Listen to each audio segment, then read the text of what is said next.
I told my wife this is going to be a long meeting. Not for me, it's more me. How are you? Not bad here.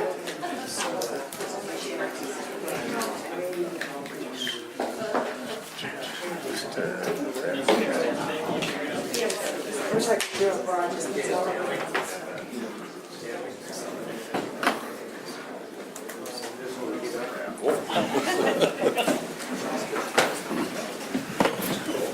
This is our first joint meeting of the Planning Commission and the City Council for this year.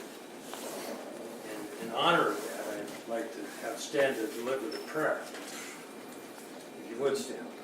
Okay. Bow our heads. Father in heaven, we give thanks for this community. We're thankful for your daily provisions in our life. We pray you would give us our strength and our guidance to not only look to each other for our advice, but we look to you for our strength. We give daily thanks for your grace that you extend to us. In Christ's name we give thanks. Amen. Amen. I pledge allegiance to the flag of the United States of America and to the republic for which it stands, one nation, under God, indivisible, with liberty and justice for all.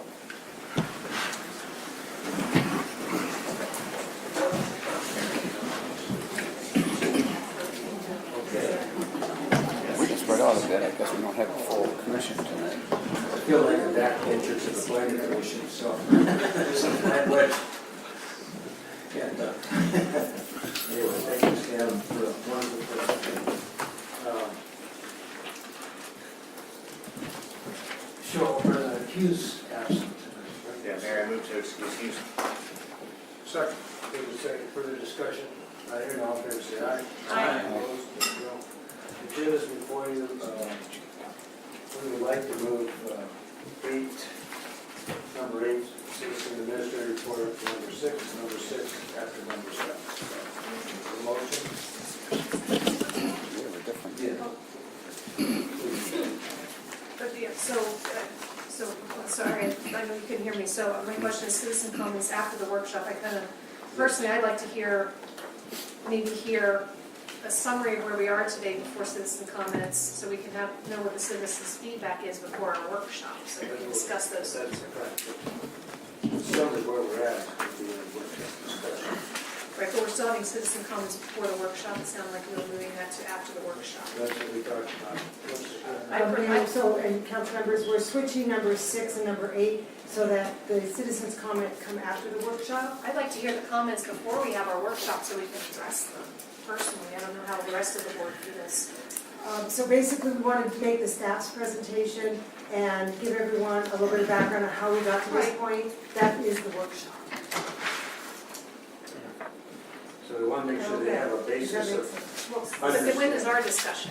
Your discussion is during the workshop. and afterwards. You're going to be after the. Yeah, because I want to make sure that we hear the citizen comments before we have our discussion. So if we Correct. split it up and have the summary of where we are.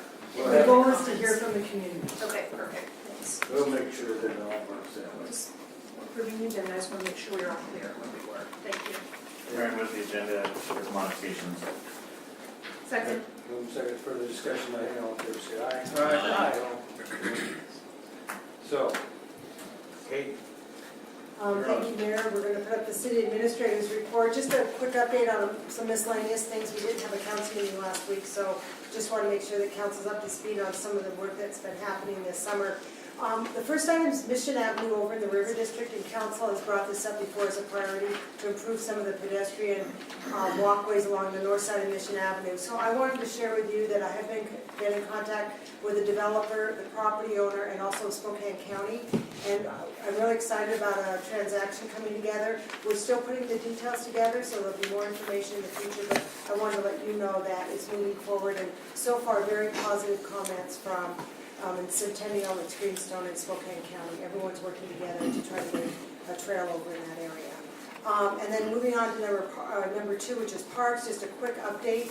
Pavilion Park, we are negotiating an interlocal agreement with Spokane County related to a new water system for our Pavilion Park, which gets us off of their system. Andrew's gonna workshop this. Thank you, Ann. Andrew's gonna workshop this in the next council meeting on July 18th, and so you'll have more information. The county commissioners actually saw the interlocal today, but we deferred it, bringing it to you till next week because of tonight's agenda is pretty tight. And then Orchard Park, on your agenda tonight is a $7,500 task order with SPVB. What we wanted them to do was relook at the master plan and make sure that if there was a desire to have a pool idea, that idea is kind of identified and taken back to the community so they can weigh in on that option. It's kind of at a very preliminary stage, but we feel that when the discussions happened last summer, the idea of a pool being at Town Square was underway, so that didn't get fully developed, and so that's what we wanted to do with that task order. Then I'm going to move on to number 3. I saw DG come. I put you on our agenda because she did a lot of research and identified acronyms. She shared that with Councilmember Brickner, and we're working to get those acronyms on our website because in city government and a lot of the different types of work that we do, we use acronyms, and it's very difficult for our community to understand exactly what we're talking about. So I wanted to say thank you to DG for helping us with that. And then the Community Center project, as we all know, it's on the ballot August 1st. We want to encourage everyone to vote. The city informational cards got mailed out this Saturday, and I know some people have already received them. Some of them will be hand delivered because of postal routes, but the others are in the process of being delivered. And certainly, if anyone has questions about the project, we strongly encourage you to contact City Hall directly and get your questions answered. Number 5 is our message board. I think we've been up 6 weeks, and I just want to tell you we figured it out. I think it's going pretty well. We're getting some positive comments. We worked a little bit of color and a little bit of graphics. Overall, positive comments. I haven't received any negative comments. Scrolling down to number 6. Last meeting, we hadn't closed the opportunity for individuals to submit their names in alphabetical order by last name. We have 3 applicants, Mike Kennedy, Keith Kopelson, and Matthew Randstrom. They've all submitted their names, and they will be the individuals that you'll be interviewing next week.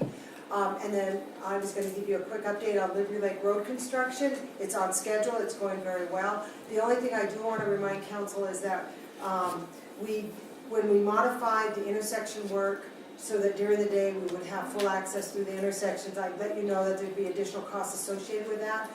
Those additional costs will probably exceed our budget and our contingency, but the funding agency is aware of it, and the percentage of their contribution remains intact. So it's, right now I don't have an estimate as to how much it is. We do have a plan, but I just want to give you a heads up that likely there will be a budget amendment associated with that. And then finally, Touch a Truck was, I think, about a week or a week and a half ago. Over 500 people, little kids, showed up to Touch a Truck, between firemen, garbage men, police officers. I think, what else did I see? A big 18-wheeler. Some of our own equipment here at City Hall. I'm sure I'm forgetting something, but it was a wonderful event. I'm glad we expanded the parking into the field because, like I said, over 500 kids came to Touch a Truck. And that concludes my report. Kitty, at one of the last city council meetings, there was a concern brought up about some of the sidewalks within the city, specifically one that was running on Mission, and they were going to look into that area. Was that done? So this is Mission Avenue, east of Moulton. Not east of Moulter, sorry, west of Moulter. So just kind of before the library. The differential settlement. Yep. Yes, we do have it on our code enforcement list, and so the property owners are being notified. Perfect. And then also, just to kind of go on the record with this, I'm kind of assuming this was an oversight on the Splash's part, but I was a little frustrated in regards to, and I think that this is something we can do better as a city to make sure that we're communicating well when articles come out. I was frustrated with the article that talked about the candidates, no disrespect to the 2 candidates that were talked about for the interim position, but it was premature because the position wasn't closed yet. There was still an opportunity for people to put their names in the hat, and I felt like it kind of was a little premature on that. So I think as a council we can do a better job on communicating that in as a city, just to make sure that they don't put an article out premature like that.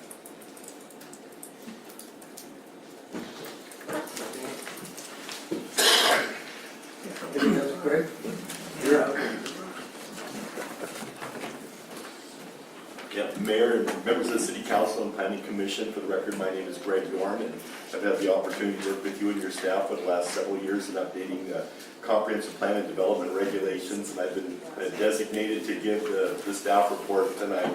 I'd like to start with an apology, Mayor, for being late. I literally was caught in a car wash just right over here. I got here early, so I thought I'd stop for gas, and I looked at my car, said it's pretty dirty, and I drove it, and the car wash never stopped. It just kept going and going, and it said drive out, the things were spinning and going, and I sat there, and if you've ever tried honking your horn in a car wash, it doesn't do a lot of good. And as I was thinking about the meeting and contemplating my options, like going out the window, out the back, and I figured if I came in soaking wet and said that I was in a rainstorm, you'd never believe me. So, yeah, I finally got to the point where there was kind of a pause in the spinning, so I drove out. Mary, Did you get charged extra for that? no, and actually that was kind of good news and bad news, so I stopped and told the fellow there that things weren't working right, and he said, well, here, let me have you go back in, and we'll do it again, and so he led me in, and so the first thing that happened is it started to blow, and blew his hat off up into the thing, so he lost his hat, and then he goes, I gave you a deluxe! No. I sat there again. So, I have a well-washed car right now. So, Mayor, tonight, that's where I wasn't on the agenda, but the following three things are, and recognizing that there's a number of new people here this evening, and that the subject matter is somewhat complex, we thought it might be helpful to take maybe 2 steps back before we take 1 step forward.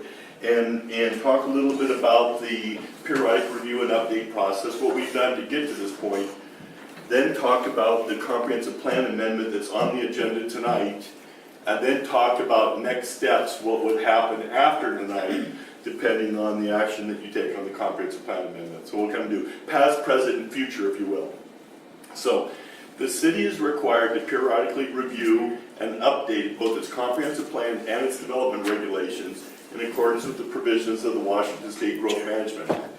Now, a comprehensive plan is a management tool. It's like a business plan, and it includes a vision statement, and it includes the goals and policies that describe the preferred future for the city of Liberty Lake, describes how Liberty Lake is different from other communities, and what it is you hope to accomplish.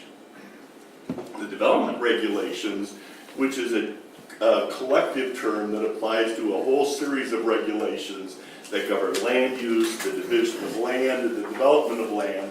But the development regulations include not only the procedures that we use on a day-to-day basis as we review and evaluate development proposals, but it also establishes the different zoning districts in the town, identifies what uses are permitted in each zoning district, and establishes the standards that property owners and builders and developers would use if they were to undertake development activities on their property.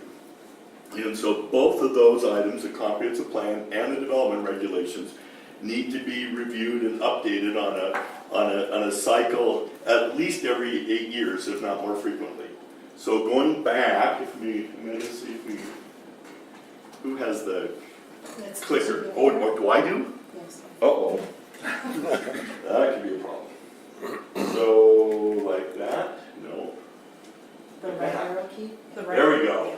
So we've got the update. There we are. So we, right about here, back in the spring of 2015. And in the spring of 2015, we started first with the comprehensive plan, because that's the overall guidance of what it is we're trying to accomplish. So we started by looking at state law and federal law and saying, what if any changes do we need to make in order to respond to the law? But very quickly we moved from that to what changes do we want to make or think that we need to make. We met as a man with the city management teams. The city staff was working with the comprehensive plan on a regular basis and said, what seems to be working well, what seems to be present opportunities to do better, what kind of changes we'd like to see made.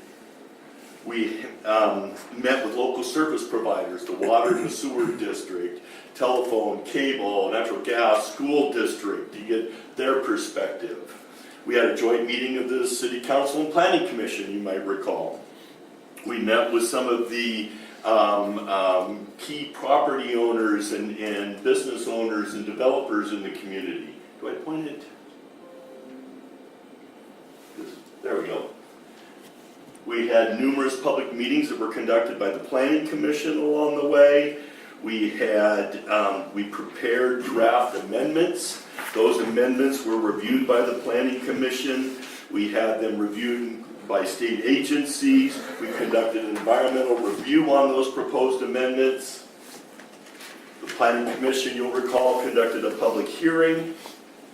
And then in the fall of 2015, as the City Council, there was a final public hearing, and you then reviewed and adopted the comprehensive plan amendments that had been prepared.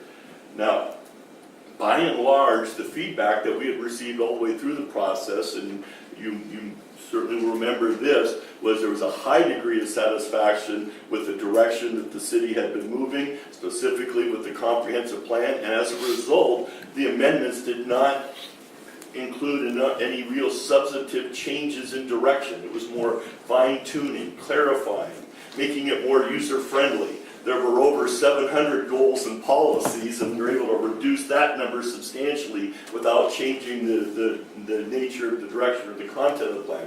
So that's what we accomplished through 2015. That then took us to, in fact, there's the vision statement then that was included in the comprehensive plan, and that did not change throughout that process. And so this is what you've said as a matter of policy that is your vision for the community of Liberty Lake now and in the future. We then shifted our attention to updating the development regulations, the tool that we use to implement the comprehensive plan, and that was in the spring of 2016, and we went through exactly the same process. We started by saying, what changes do we need to make to respond to federal law and changes in state law? What changes, if anything, do we need to make in order to maintain consistency with the comprehensive plan? Then we went about the same consultation, management team, joint meeting of City Council and Planning Commission, service providers, key property owners, business owners, developers, numerous meetings by the Planning Commission once again. Now, we had a little bit different process then with the development regulations, because about a year ago, City Council decided to enact a moratorium on mixed-use multifamily development to provide us with some additional time to more thoroughly evaluate those regulations and standards. And so you gave an additional task and assignment to the Planning Commission, and in response to that, they ended up meeting twice a month during September, October, November, and December of 2016 to continue that review and update process. So as they completed that, the same kind of conclusion came about, recommendations from the Planning Commission to the City Council. We had more joint meetings and review, another public hearing, and as the Planning Commission then made a formal recommendation to you, you concluded your review, and on also the environmental review process, same steps as before. But what I was trying to get to was on June 20th, you then adopted amendments to the city's development regulations. And there were 17 amendments, and some of them were very specific, things like I changed the table of permitted uses that said that marijuana uses and facilities will no longer be permitted in any zone within the city. That was an example of one, an example of maybe a less well-known standard, but it ended up being an important one to some property owners, clarifying things like the distances between buildings and side yard setbacks, clarifying some of the building materials that could be used. And then there were a couple of other changes. We also further revised the table of permitted uses and said that RV parks and mini storages and some of the more heavy industrial uses would no longer be permitted in the industrial zone. Clarified the standards governing mixed-use multifamily developments, and went through then that same process, da-da-da-da-da-da-da, there we go, that was what I was looking for. Reduce the maximum building height, because previously buildings could go up to 100 feet. Problem with that is that 100 feet was about 30 feet higher than the tallest ladder. And when you've just spent half an hour in a car wash, you're kind of aware of the limitations of things. And so having buildings that are 100 feet high and having 70 feet ladders, you can see that there's a potential for a problem there. So made some revisions and adjustments in that regard. When you took that action in June, you completed the requirements and obligations that you had under the Washington State Growth Management Act. You have completed the periodic review. You have satisfied the requirements of the Growth Management Act. You are in good standing in that regard, and no further action is required. Your next review and update is due in June 30th of 2025, and no further action is required until then. Now, however, in the interim period, the law says that you can solicit proposals and you can consider no more frequently than once a year, but you can consider adjustments or changes or revisions in that interim period. So the next big review is in 2024, 2025, but in 2018, 2019, 2020, you may be able to make some adjustments kind of on a midterm basis until you get to that next review. So that's the process that we've gone through up to this point. The review, the update, the revisions, and now compliance with the requirements of the Growth Management Act. So you're in good standing right now. Now, what's on the agenda tonight and why? And this is a little bit of an unusual set of circumstances, and so it will require a little bit of an explanation. While the review process was going on, there was a developer who submitted an application in accordance with the standards that were in effect at the time, and did so properly and legally, and submitted an application that would enable the construction of an RV park in property just over here on Apple Way, on property zoned industrial. That application was reviewed and approved with conditions by the city hearings examiner. And in land use, it's important to note, just like when we went to college, when you enter college, what the graduation requirements are, the day you enter, those graduation requirements stay in effect. And so even if there are changes, you are vested under the rules and regulations at the time. So if you had to take 2 years of a foreign language, you got to take 2 years of a foreign language. But if they added a third year, that would apply to others, but not to you. And the same thing with land use. So the application was submitted under the rules at the time, reviewed and approved subject to conditions, and that developer had the opportunity to now go ahead and act upon that approval. What was unusual is that the developer said that I have this approval, but I also have an option to acquire some additional property. And with that option to acquire some additional property, what I'd really like to do instead of an RV park is I'd really like to develop some multifamily housing or a mixed-use development with multifamily housing and RV parking, an RV park. And so I said, that's what I'd really like to do. And the problem with that is that the multifamily housing component would not be permitted in the freeway commercial portion. And then now we have the situation where with the change in regulations, RV parks aren't allowed in either zone. So it kind of complicated the situation. So the only way that that could be done is through the use of a provision in the code, which is known as a planned unit development, or a PUD. And a planned unit development, or a PUD, is a overlay, is a special set of considerations that exist in the zoning code.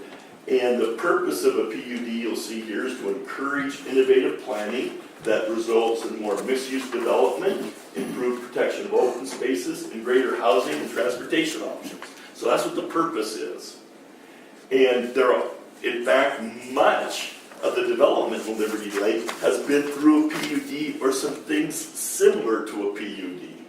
The Stonehill development, much of the river district technically wasn't a PUD, but it functions just like a PUD. So much of the development in town has been through a process similar to that. The difference in this case, and this is where it really gets complicated, is that in order to use a planned unit development as an option, the code says you can only use the permitted uses that are listed in the development regulations. Or, if uses are specifically referenced in the comprehensive plan for that district, then you could do it. So only two ways. And we mentioned the multifamily housing and the RV parks weren't permitted by the development regulations, so the only way it could be done would be through the comprehensive plan. So in response to the inquiry from the developer, the answer would be the only way it could be done is if the comprehensive plan is amended to specifically reference multifamily housing in the industrial zone and RV parks in the industrial zone and in the C2 zone. That's the only way. And in fact, kind of starting with the comprehensive plan says that residential uses typically wouldn't be allowed within the freeway category and doesn't make any reference in the comprehensive plan. So it wasn't contemplated in the comprehensive plan as adopted. So that's why the Planning Commission spent so much time really thinking through this and contemplating and discussing and meeting not only with the project sponsor but with numerous other developers to really think about this. And what ultimately was recommended is to change, and hopefully you can see in the red here, the language in the comprehensive plan. This is a proposed amendment, and it says in freeway commercial, where it says residential uses typically would not be allowed, but transient housing, which is RV parks, a hotel and a motel, things intended for rental less than 30 days, may be permitted in a mixed-use planned unit development, and then defines a specific area, south of I-90, west of Madison. And the rationale is because that's an area that is in close proximity to the downtown. It goes on to say, for light industrial area, there's similar kind of language. Interestingly enough, the area in town where most of the technology-oriented businesses are in the industrial zone, which is not necessarily what we think of when we think of an industry. And so one of the recommendations is to make it clear that technology-oriented businesses are in fact intended to be in that zone, but goes on with similar kind of language. That's what the proposed amendment is. Now, if those amendments are approved, then that doesn't mean that a development is approved. What that means is that property owners, any property owner in that area, south of I-90 and west of Madison, could submit a project-specific development proposal as a PUD, planned unit development, and it could be a mixed use and could include housing. So it's enabling. It doesn't approve, it enables. And if the amendments are not approved, can't do that, and property owners and developers could submit project-specific development proposals, but it would have to be consistent with the list of permitted uses, and no multifamily development or RV parks could be included. So, if approved, if not approved, that it enables, but it doesn't approve the development itself, because that takes us to the next step is, if the amendment is approved, then sponsors can submit development proposals. Development proposals would be subject to a consistency review by city staff. Does it comply with the PUD requirements, the planned unit development requirements, which talk about exceptional design features, not basic design features, but said, how does this development proposal provide the community with features that are more significant than you would otherwise see? things like pedestrian amenities or art or open space or other things. There would be the distribution of a notice of application, so people would know that an application has been submitted. There would be an environmental review conducted to determine what the effects of the proposal would have on the environment, which would include things like analysis of traffic or air quality and things of that nature. There would be an open record public hearing before the city hearings examiner. That means that people would have an opportunity to come and testify, and that their testimony would be on the record, and the decisions would have to be made based on a review of the information on the record. The hearings examiner would then make written findings of fact and a recommendation that would go to the city council, and under the regulations, the review and approval with conditions, or denial of the project-specific development proposal, that responsibility would rest with the city council. And if it was approved, there would typically be something like a binding site plan that would specify where buildings are going to occur and where improvements would be, and there would, or other means of documenting conditions of approval, such as a development agreement that says the developer will do this, the city will do this, here's how we're going to monitor, here's how we're going to enforce. So those are the steps that would occur if the amendment was approved and if there was a development application. So, a couple of other things that may be important to know, that prior to the incorporation of Liberty Lake, Spokane County approved a number of different developments, but one specific development that Spokane County approved was a binding site plan for a 100-acre development known as Liberty Lake Center. It's right over here in the vicinity of Apple Avenue, North Manson Street, North Moulter Road. That development is subject to private covenants as well as private design guidelines, and there's a homeowners or property owners association, they have their own bylaws.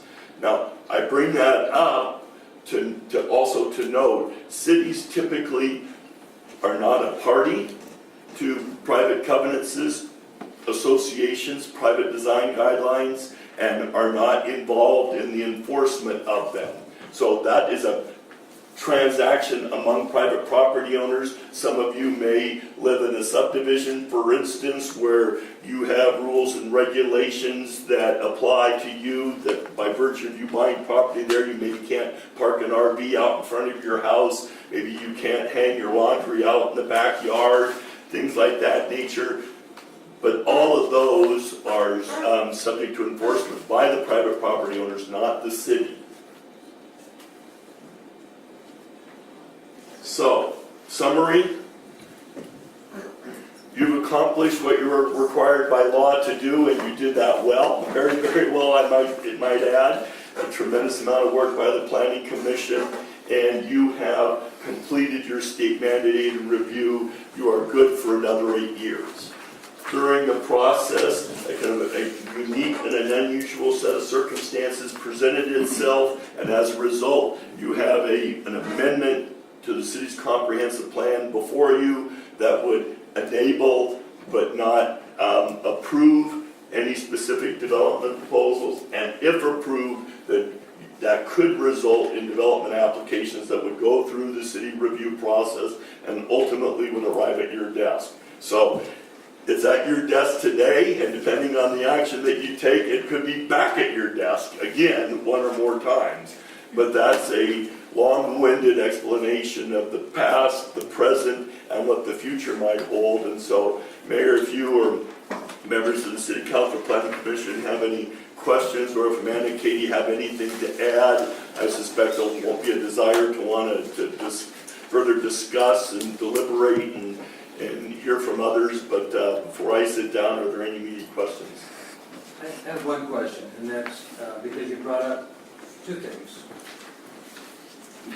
One was planned unit development, and kind of equated it to a specific area of the plan. Is that correct? It's very So similar. they're very similar opportunities.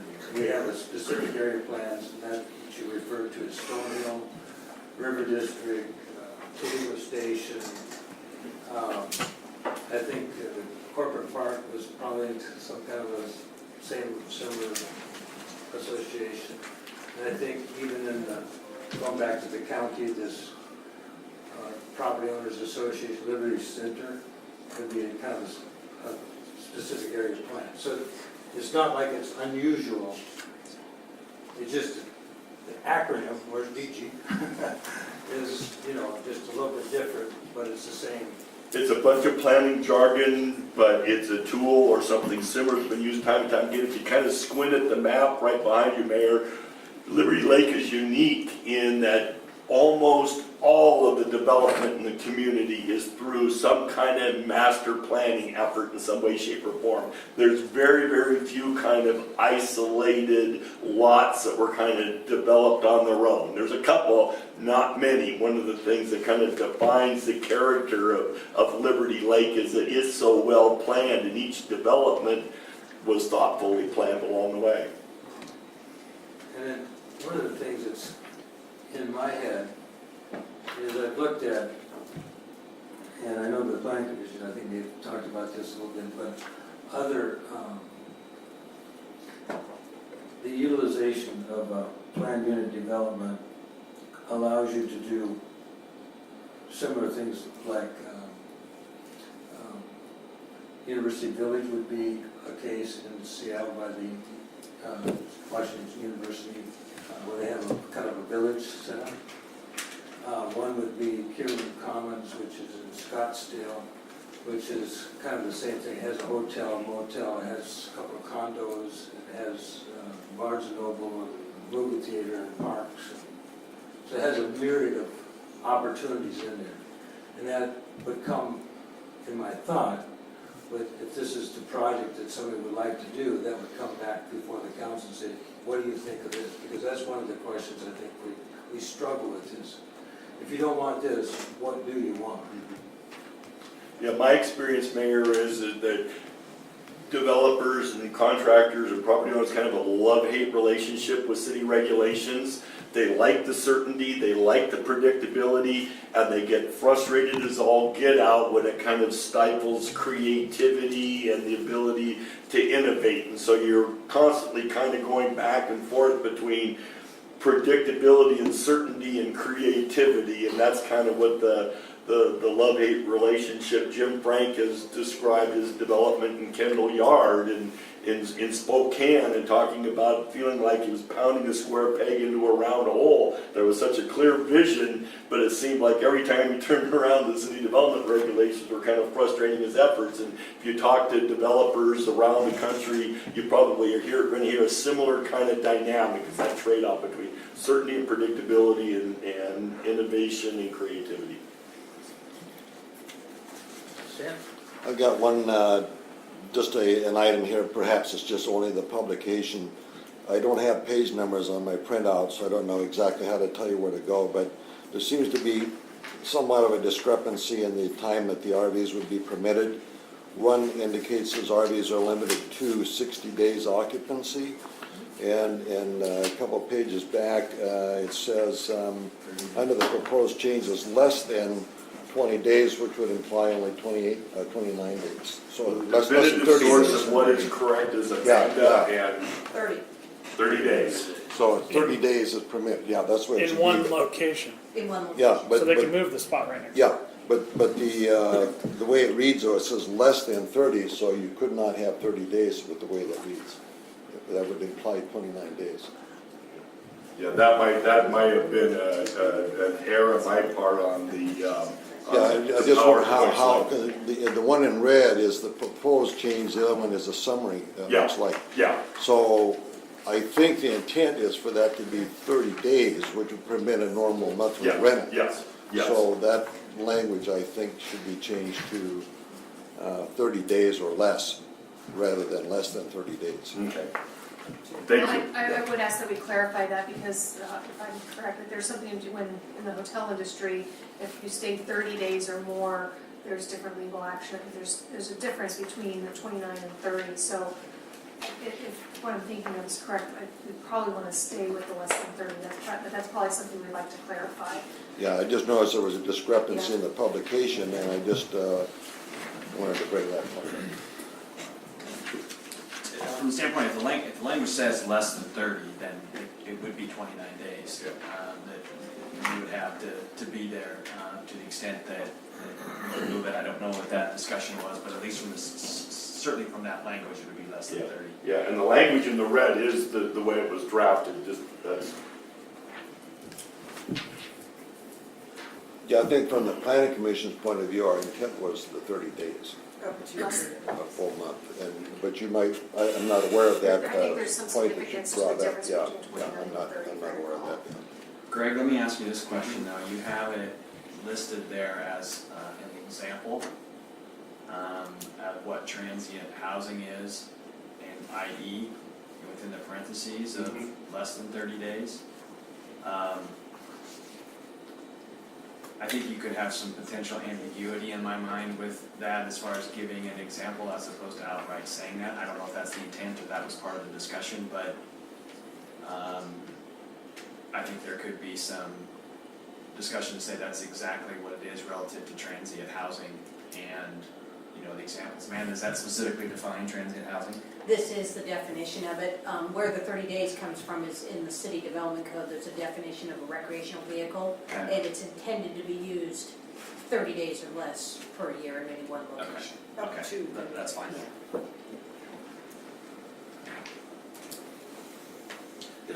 Greg, if I could just review my perception of the utility of a type 3 application. You've reviewed that a PUD, given that the amendment should be approved, would be go through a rigorous set of decision-making criteria. Principally, it sounds like as to whether or not the application meets the code. And specifically that the hearing examiner himself, for example, is solely there to determine if the application meets the framework of the code. That at that point then, the decision would be led to the city's council as the recommendation of the hearing examiner. In that moment, would you characterize that as a quasi-judicial decision on the part of the city's council? you would be making a decision, you would be the ultimate decision-making entity. It was a recommendation from the examiner to you, and you would be the decision maker. Okay. The utility of quasi-judicial, what I think has been discussed in the planning commission as well, and its placement within the city's council for decision-making. And I just wanted to revisit that topic. And just to clarify, when you adopted the amendments on June 20th, everything that used to be a type 3 is now a type 2. The only thing left that city council would review on a quasi-judicial level would be planning and developments. Thank you.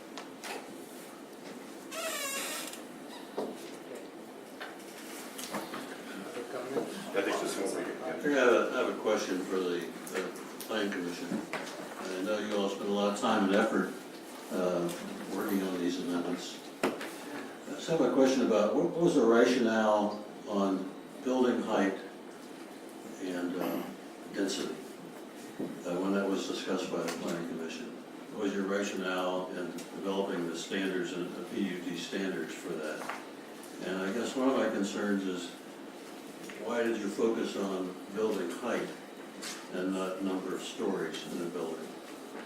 Most of the development regulations, as I see them, they have minimum densities in various zones, but there are no maximum densities.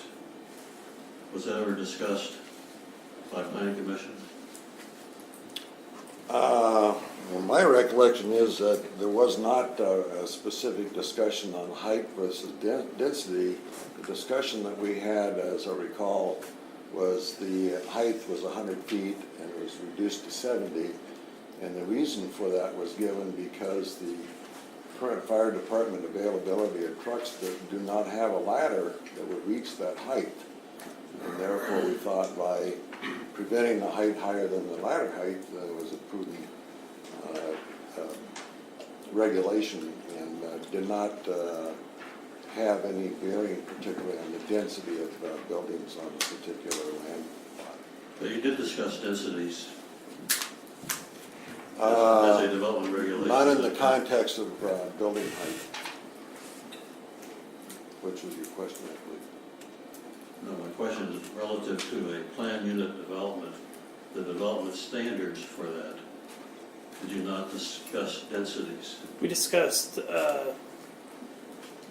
what percentage of mixed, what percentage of, in a mixed-use development, what percentage had to be residential versus commercial.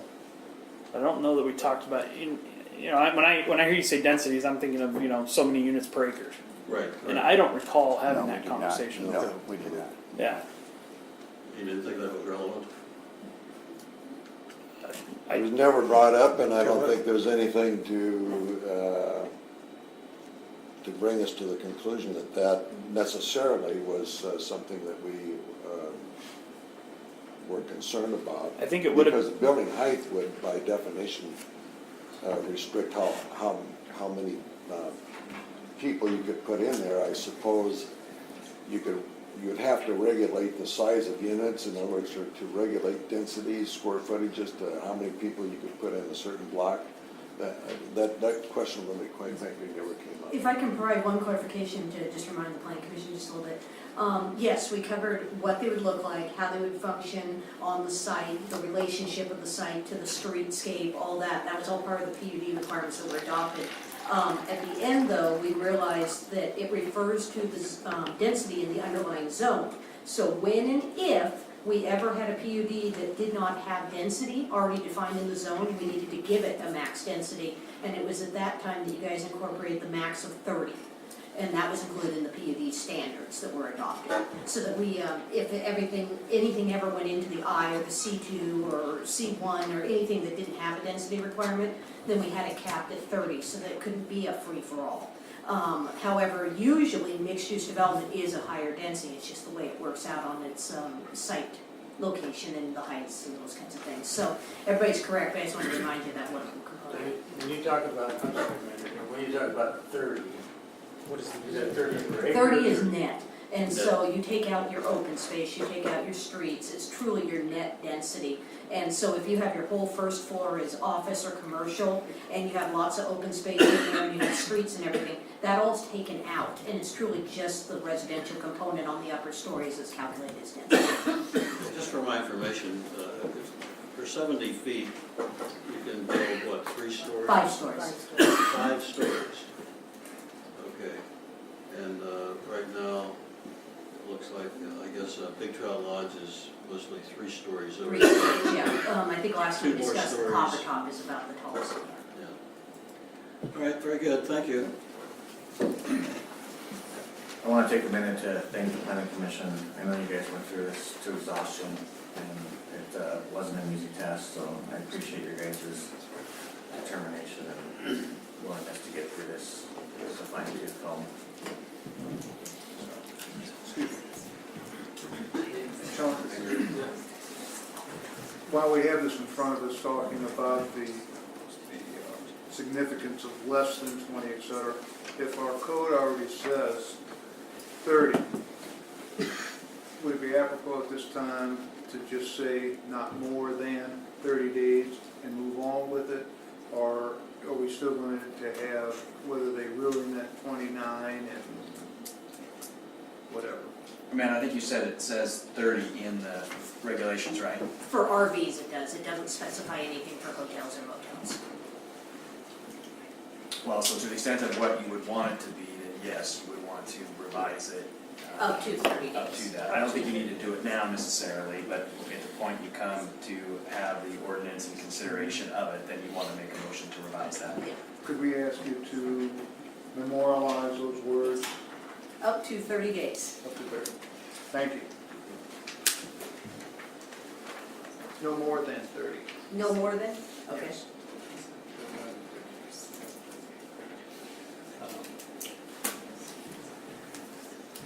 Any other comment? Let's, Mayor, if I can, I'd just like to make a comment here on behalf of the Planning Commission, and I just want to make sure that appropriate thanks is given to Mr. Dorn and Associates for the fantastic work that you've done in not only providing the material, but the substantial direction that we get and had for this this review. Also to the city staff as well, the same compliment can be paid justifiably, because there's a substantial amount of material that has to be supplied for the planning commission. That's kind of the first step where it comes for sort of a review and a kind of a mulling over before it goes to city council.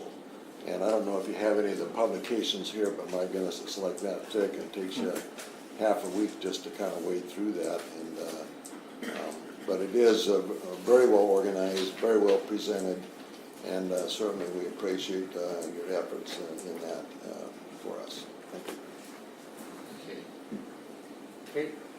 Mayor, I did want to mention and acknowledge that there was an email distributed to all the council members related to a vote that the Property Owners Association took on this project. We want to make sure everyone had that. Did you guys all get that email? Yes. So the people, okay, and then the other thing I was going to mention is, Katie, maybe if you could just for the record, to those that didn't get the email, just explain what the email said so that I'm going to let everybody knows. Amanda, she remembers the email better than I do. So, the Property Owners Association for Liberty Lake Center had a meeting a couple weeks ago, specifically reviewing their covenants concerning multifamily housing and RV parks, those kinds of uses. Right now, their covenants originally did not allow for those types of uses in the Liberty Lake Center. And that's specifically part of the area we're looking at, west of Matson and north of Appaway and stuff in there. And so the Property Owners Association met, they took a vote, and the vote was to go ahead and amend their covenants to allow for those types of uses in the Liberty Lake Center. So their covenants would be consistent with the comprehensive plan if you were to adopt that kind of amendment that we're talking about. And then the other thing I was going to mention is that the developer did provide us a day or two ago with a traffic analysis, and I know a lot of people have questions about the traffic generation from a type of development, and they're here today if the council wants to know what technical review they've done on mixed use versus job centers versus RV resort type development. So if you're interested, they're here, they do have that technical information complete. So I didn't know if you want to just talk about land use or if you want to get down into the specifics of the project. So they're here to answer that question. I think what we want to acknowledge Chris's concern about making sure that the public has an option. We want to make sure that the public has a good base understanding of what was happening tonight. That they had a good understanding of how we got to this place, how we were going to review it, and we wanted to make sure that you had good basis of knowledge for comments. With that said, I've got a number of yellow cards, and so I'm going to read off some names, and I'm going to ask you to, probably if you can speak loudly, you can stand in place, all right? Because it's a small room. Okay? But you have to speak loudly. Speak up, that's the key. James Alexander. We're going alphabetically, so. It's okay to come up here? Sure, please. You bet. And James Alexander, give us your address too, so that is on the record. James Alexander, I am a resident of Liberty Lake. I prefer not to give the actual address. From the standpoint of making public comment, we need an address for the record. So to the extent that you want to provide that to us, great. Otherwise, we are not allowed to have a comment. Robert's Rules of Order, please. Excuse me. Brown Act and Robert's Rules of Order says that a member of the community can provide their name when they do not have to. By law, they can either provide their name as a courtesy, and they can provide their address. But there is no requirement by law that a member of the community must provide, I do not know this individual, must provide an address in order for anything to, one, be acknowledged, accepted, recommended, or considered. If that is a policy done by the city, then I would ask that the city place it on its website so members of the public Okay, would be able to. we will make sure that that's done. I think. Go ahead.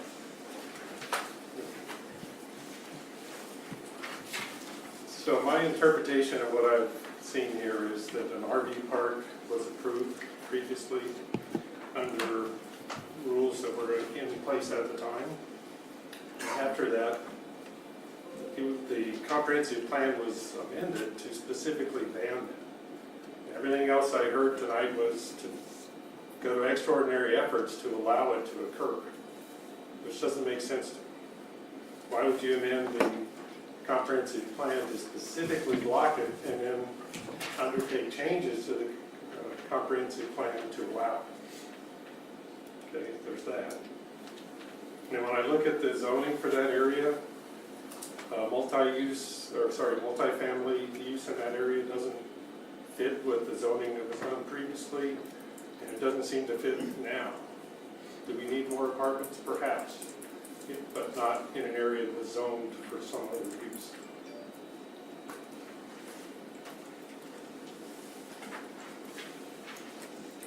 And then to approve a PUD that would allow this specific policy that goes against the current comprehensive plan that was approved by City Council would open the door for future applications of similar types of uses in that area, perhaps, larger area, the way it's defined here.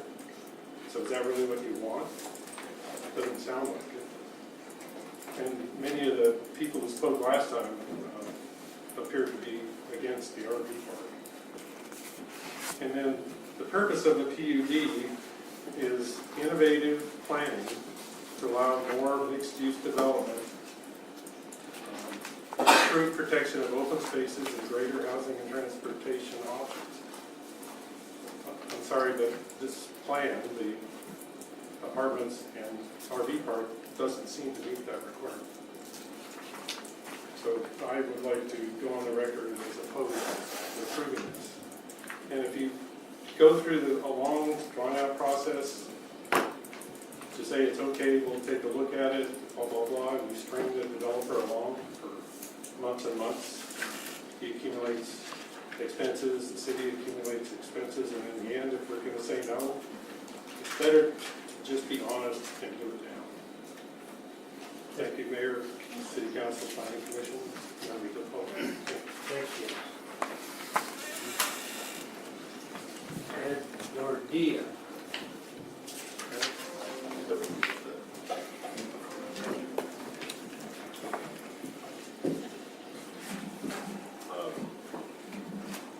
So I got a few things to talk about. I too am opposed to the idea.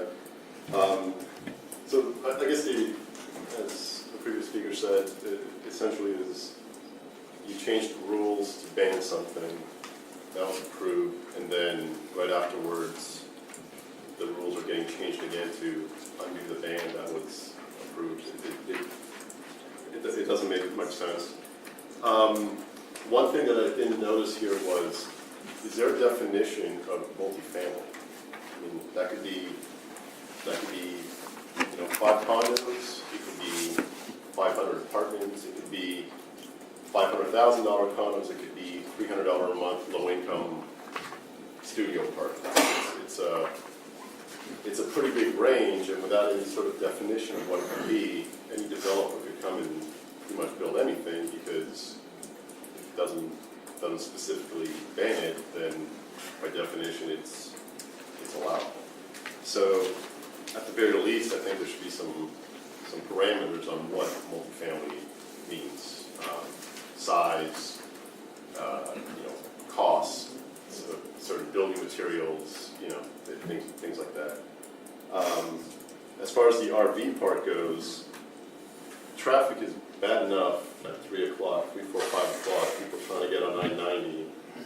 Do you really want 100 RVs getting added to that mix of people trying to get onto I-90? I know I don't. I'm pretty sure nobody does. But that's what's going to happen. By definition, if you've got an RV park with, did it say 108 spots or something like that? Imagine, and yeah, maybe they're not all going to be at the same time, but imagine 100 massive RVs or trailers trying to get on I-90 on the overpass at 4 o'clock on a Thursday or 4 o'clock. That's not going to be fun for anybody. 9 o'clock. At a high level, I think pretty much all of us here, when we moved to this area, we moved here because it's a nice suburban community, single family, good schools, all that. We didn't move here to be next to a trailer park. And we didn't, speaking for myself, I didn't move here to be next to an ever-growing, mushrooming set of apartments. Yeah, there's need for apartments here and there, but where do you draw the line? We're building that new one across, I forgot the name of it, across from Home Depot. There was that low-income one built recently, I think it's called First Liberty or something like that. I mean, where do you draw the line? And on that note, I did a little bit of research on the effect of building low-income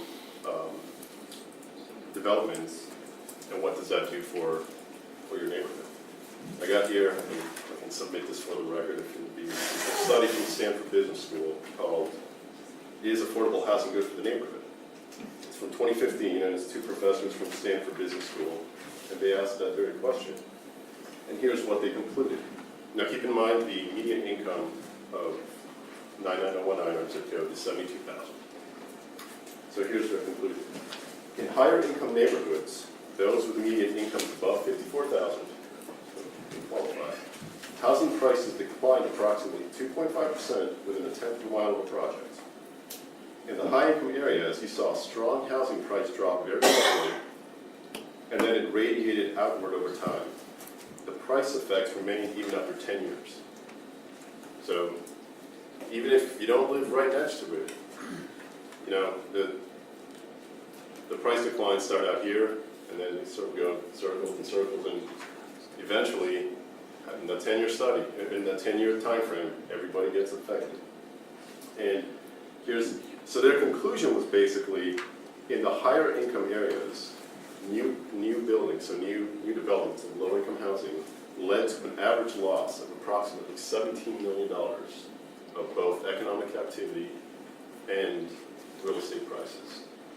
So this was an average, and this isn't just some guy looking at Zillow. This was, these are 2 Stanford business professors using rigorous academic research. And I don't know about you, but I think for most of us, again, our primary house is probably our biggest investment. And why do we want to take a chance on losing money on that investment by twisting these regulations into a pretzel to allow something that we don't really need? I don't think I've ever talked to anybody since I've lived here in the past 5 or so years that said, you know what the city really needs? An RV park and more low-income housing. Now, granted, I haven't spoken to everybody here, but I'm pretty sure none of you here have had that conversation. So the question is, what's the point of this? I don't see a point. I see only potential negative. I don't see any positives from this. I see more traffic. I see potential loss of real estate prices. I see more crime. One other thing I want to mention, and then I'll be done, I promise. So I perused the December 2016 splash online. And it's December 2016 because that was the last one they put online. And you know how they have the police blotter thing there. So I kind of went through all the descriptions and looked at where the crime, where the events, I guess, took place. And if you exclude traffic incidents, which there were quite a few of them, 20% of the incidents reported were at one of the apartment complexes, which is pretty huge, given that as a percent of the population, I'd say maybe it's 5% of the entire population of Liverpool. So, proportionally speaking, multifamily units or apartments, whatever we want to call them, are 400% more likely to use resources from the police. And again, why do we want to take that chance? Why? Is anybody screaming for more crime? Do we want to have to use police resources. Can you give that to Ann and she'll make a copy? Sure, yeah, I got it. Appreciate it. Thanks, Ed. Yeah, and that's it, so Okay, I thank you. encourage you to Thank you. go. All right. Hey, Well, can we have Amanda define multifamily, so everybody knows? Multifamily is defined under our city development regulations, which is the city development code or urban district SAP. It's defined as 3 or more units, so a triplex or larger is considered multifamily, and all design standards, criteria, all those things are controlled by the development regulations. So it's pretty much a free-for-all, it could be anything. No, it's fully defined as far as what you can do in the specific design standards, open space, balcony sizes, all those are controlled. No, but I mean as far as long as it's 3 or more, it could be. Up to the maximum density. But what we noticed, what was said before was that there is no maximum density. There is a maximum density in every zone but the R3, which is pretty much built out, and if it's a zone that didn't have it in the underlying chapter, then it's included in the PUD standards of up to 30. Yeah, and just a little clarification on the fact, we're about 30% multifamily. Heidi, urban.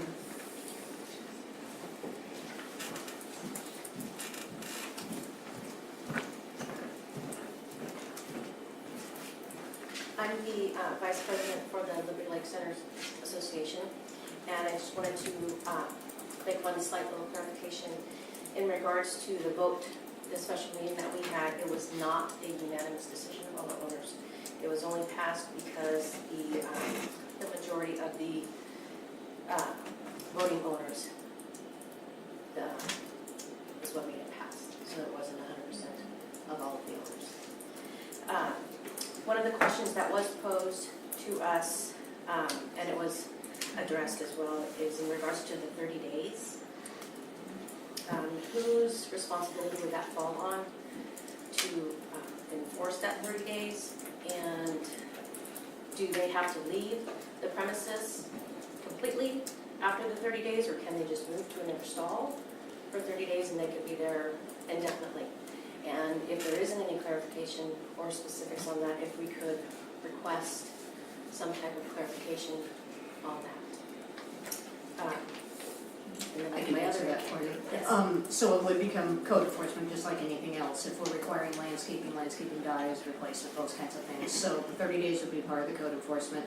And the question is, do they have to move off the premises? No. I mean, technically, by the letter of the law, you can move 5 spaces over and be not in the same location for 30 days. Okay. So now having my other hat on as a homeowner here, if it is passed, would there be any, as part of the plans? Could you speak up? It's I'm harder to sorry, hear in the back. we don't know what meeting you were speaking of. We hear like 2 words out of every sentence. I So don't know that microphone's actually on. either the mic isn't on or you need to be closer, but at least I've heard several people say they cannot hear. I think it's on. So it's on, so you just have to close. do it like a single. I'll go right. No, I'm the Vice President of the Liberty Lake Center Association. That we had it was addressed in here, that we had a special meeting where we voted, not unanimously, but it was passed by the majority of voters, voting power owners, to amend our CCNRs to follow the guidelines if the city approves it, to include RV parks and multifamily in the area that they're proposing to build a development on. My other question was in regards to the 30 days, and that was already addressed by the council, and who enforces it, and if they have to leave the premises, or if they can just move to another stall, and then the 30 days continues, and they answered the question. So, Then putting on my own personal hat, since I am also a homeowner here, as part of the PUD, would there be specific requirements of the developer to maintain the RV park at a certain level of appearance? Yes. So in the city of Liberty Lake, we have basic property maintenance standards that applies to all properties throughout the city. In addition, there's specific requirements for RV parks that were included in a PUD standard now, just in case something was to go through. They're basically the exact same requirements that we had of a conditional use permit for a RV park. And it talks about the sizes, it talks about the open space, all those kinds of things. So between the basic design requirements and property maintenance standards we already had, and the additional requirements for an RV park, they're very stringently controlled, as are multifamily. Okay. Peggy Lowe.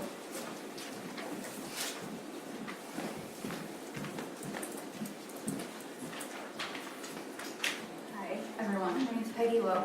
I'm with Gray Star, and I'm here to just speak a little bit. I'm actually the regional manager of Big Trout Lodge. So not only, and my family has been in Liberty Lake since 1942, so not only am I invested in Liberty Lake as a community, but I've been a big part of Big Trout Lodge and can share some statistics and some facts that you guys might find interesting comparatively to what was shared earlier about with my family.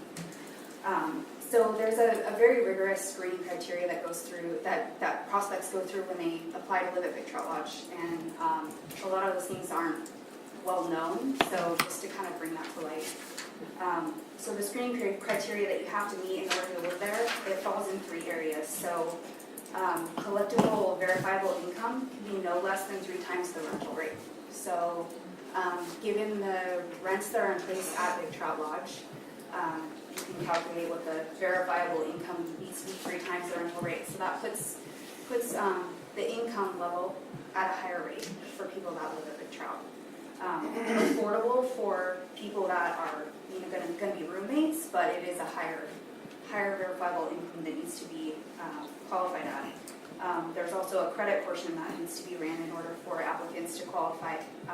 The credit report is obtained on each applicant, and any unsatisfactory findings will result in additional deposits, denial, or guarantors. So the credit reporting actually goes all the way into collections as to their credit score as a whole. Certain percentages of collections can't be held if you're going to reside at the community, you would be denied. There's a very thorough criminal background check that's conducted on every occupant and leaseholder at the community. Applicants with felonies in the past 7 years and misdemeanors in the past 3 years would not qualify. So when he was speaking of affordable housing, the developer of this proposed project is not going to, it's not going to be affordable housing. It would be ran similarly to Big Trout and follow that screening criteria. Just to share a little bit of demographic information about the people at Big Trout. I was manager there for years prior to being the regional manager, so I know several of the residents that live there. They've been there for years. They're valuable members of Liberty Lake as a community. We have policemen that live there. We have retired pilots that live there. We have one of our residents here today, Reed, a valued member of the community who volunteers his time with Meals on Wheels. So many of the residents are valued members of the community and great people. So I just kind of want to share and paint that light that really, I've seen Big Trout be this great community, and not only do I feel strongly about Liberty Lake, but the way that this development that's proposed is planned to move forward is something similar to that. So I do feel like it would be an asset to the community, and there's more statistics that my counterparts can share in regards to a few other statistics that will help with that, but yeah, that's pretty much all. I just wanted to share some of that for those of you that didn't know. So. Bill Prince.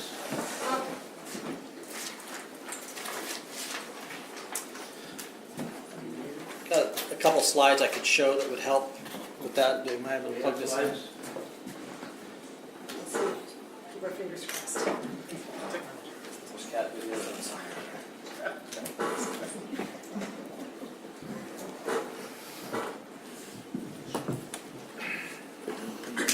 seconds.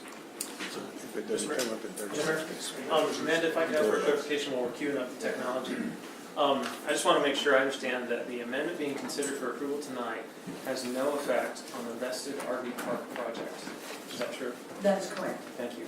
And further, that the amendment being considered for approval tonight will not enable or allow additional RV parks. Is that correct? It would enable one to apply through the PUD process as a mixed-use planned unit development, so it couldn't be standalone. And let me clarify, my previous answer is that the RV park is vested. They've made building permit application, that can move forward unless the developer elects to do another route, which this does enable another route. Thanks. Okay. Thank you, Mayor. Thank you, City Council. My name is Bill Prince. I live here in Liberty Lake. My address is 1415 North Samantha Road. The lawn is mowed. The terrain is here. I just wanted to come again. I spoke a little bit a couple of weeks ago at one of your meetings. Again, I knew that from that meeting there was maybe some fears or some current concerns about if this amendment is passed and then it goes on to the PUD, you know, and led to a developer being able to build multifamily. That want to show a couple of statistics. We have one citizen who just shared some information from Stanford that I believe is very credible. It spoke specifically to affordable housing, which is not what would be developed if it came to that. So yesterday we pulled a 12-month trend of the move-outs, reasons people move out, and this is a big trap. What we really wanted to highlight is if you look at everything in blue, that's people that end up staying in Liberty Lake. And so the value of multifamily is a lot of us have been there ourselves, right? We get out of college, we get married, we've got all this hope, and you know, we're in a transition. We just want to prove ourselves and earn enough to where we could get into our own home. That's kind of the American dream. And what we're finding as a trend is of the 297 units at Big Trout, so we've got hundreds of people live there. We had, over the last 12 months, about 196 people that moved out. And of them, you're seeing 35% went on to buy condos or homes, a majority of them here in Liberty Lake. You see another percentage here that they went to rent. They couldn't quite buy the house, so they went to decide to rent. And you start seeing more and more, even people that like the area, they stayed and they just transferred from a 2-bedroom to a 3-bedroom or downsized in some cases. And then even at this 8%, you see corporate housing. Occasionally you get traveling nurses and doctors that may use that, but a majority of that is a 6-month, dang it, my house isn't done yet, the construction was delayed in Rocky Hill, I'm not quite there. So they don't want to pull the kids out of school, they love Liberty Lake, and so they rent. And so it provides this phenomenal service, not just for outsiders that want to come to Liberty Lake, but for the people that live here. We have a big portion of people, especially right now, the markets are just the reverse. Our 10-year trend is going up. We're seeing houses, prices going up. We're seeing rents going up as well. They're putting their house on the market that they bought 10 years ago because they want to upgrade into Rocky Hill or Legacy Ridge. Well, they sell it because it sells really quick right now. They're not done building it, so they're actually moving in. They've already been residents for 10 years. They're moving into these apartment complexes. And they can stay here. Their kids don't have to change their friends. You know, all your kids that are in the school have plenty of friends that live at Big Trout and some of the other complexes. No, I don't remember. We're also seeing, Give me a minute. again, it's working as a great vetting. People that come from the outside, they live in Liberty Lake, they sign their 12-month lease, they're able to fall in love with the city like all of us have. And they don't want to leave. And that's what that 35% is showing. So for us, I'm worried about our properties. We're actually selling to these people here. That's who's buying our house. Because they came here a year ago, they signed the lease, and they don't want to leave.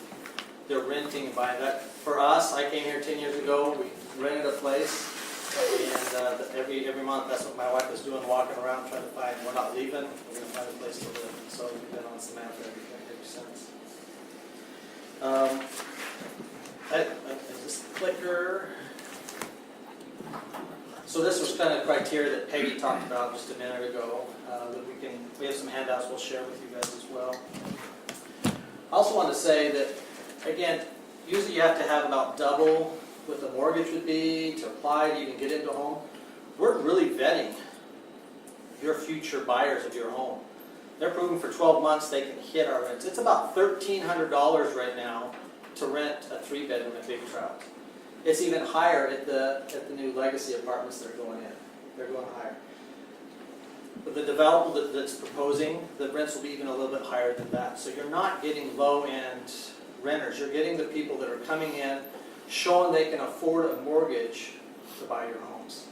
So when you upgrade, or if you downsize, if they can afford to do that. My hope today is to, one, put a human face to multifamily. I think we're a very important part of this community. I think we have to stop saying they, or thinking they, or being worried about those apartments that we lived when we were newlyweds, because we were broke and we probably went into the low-end housing.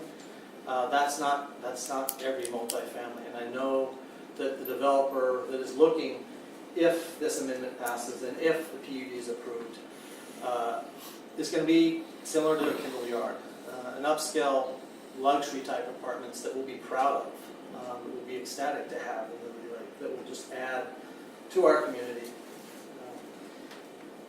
And I think that's all I have. Thank you guys for your time. And if I can, just to make it clear in relation to a comment that was made earlier about statistics of calls made to apartment complexes.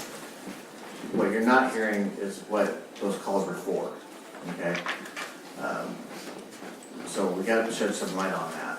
There was, I wrote it down. there was I could read them a all. large majority of calls that are made to the apartments, and I work with the police department, so I know what those calls are for stolen vehicles most recently. We've had a huge slew of stolen vehicles out of those apartments. A lot of it is car prowls, things to that effect. So when we focus on what is our goal is within this community, is to maintain a balance of third commercial, a third residential, and a third green space. Okay, Reed Rogers.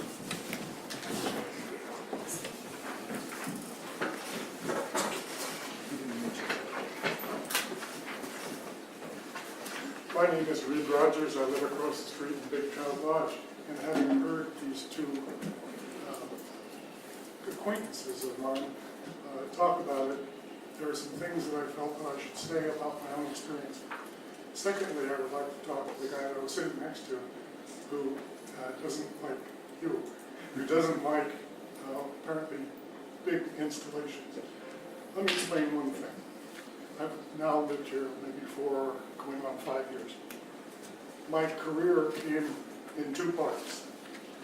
About 40 years ago, before Amazon and all those folks showed up in Seattle, there was Weyerhaeuser and Boeing. I was a young man entering into the resource business at that time in the fishing industry.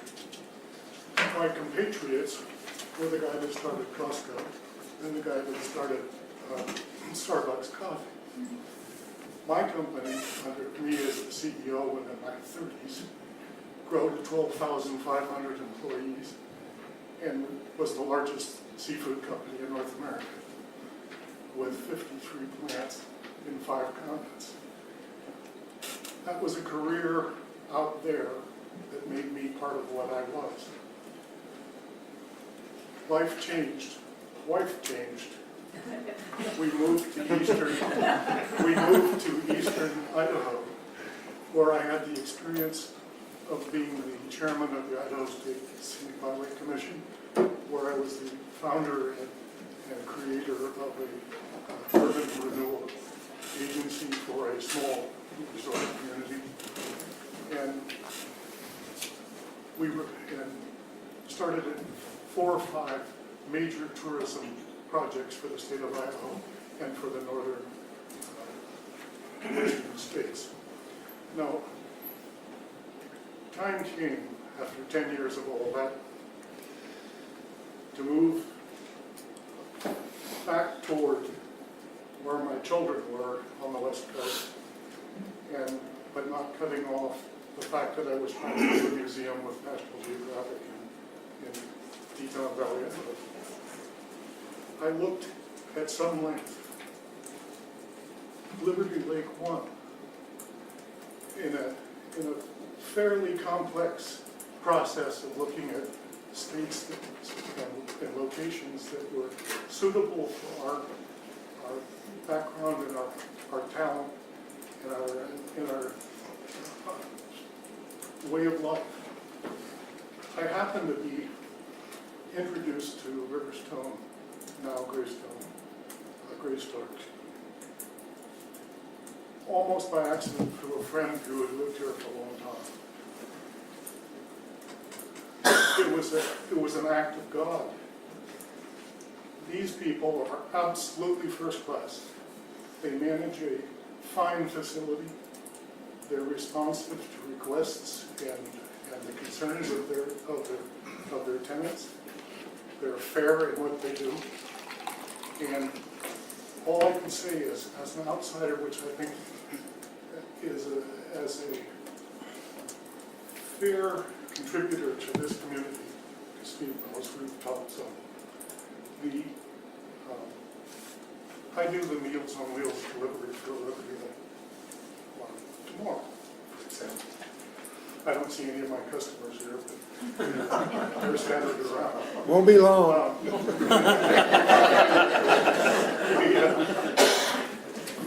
We have found this a hospitable and credible place. I mean, this is an incredible community. Your record is almost spotless. You know, it's what you've done here, how it looks, how people are taken care of, what it costs to live here. This is one of the really unique places that are available in the western part of the United States today.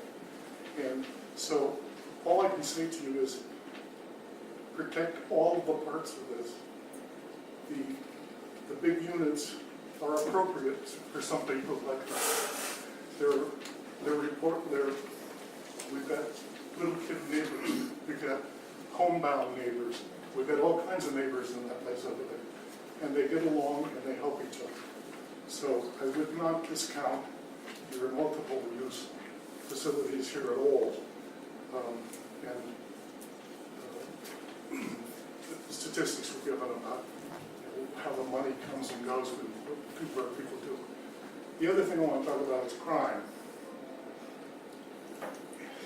I think it would be fair to say that you would have more crime in a percentage if you had 20 times as many people living in the same place.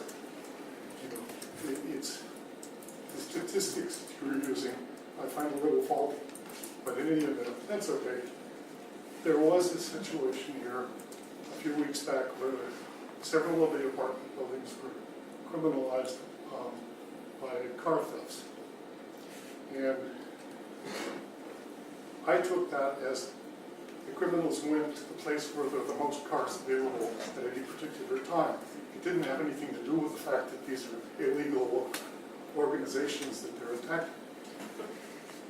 I had some correspondence with the chief of police. And I think what the council really ought to be thinking about is, I understand that one of the reasons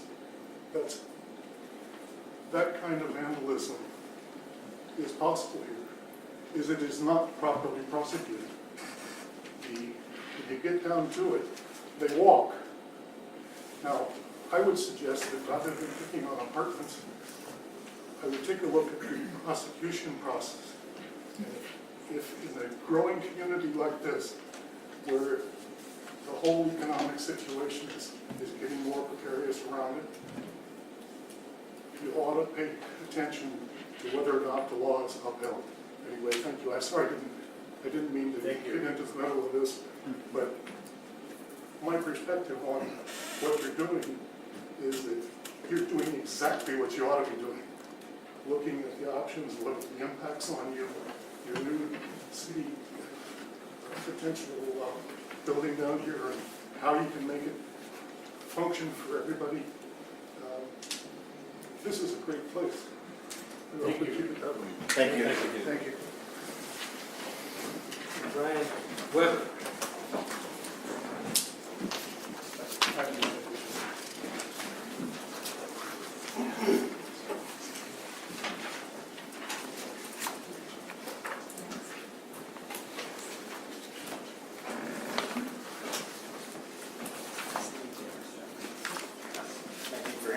today, I really appreciate that.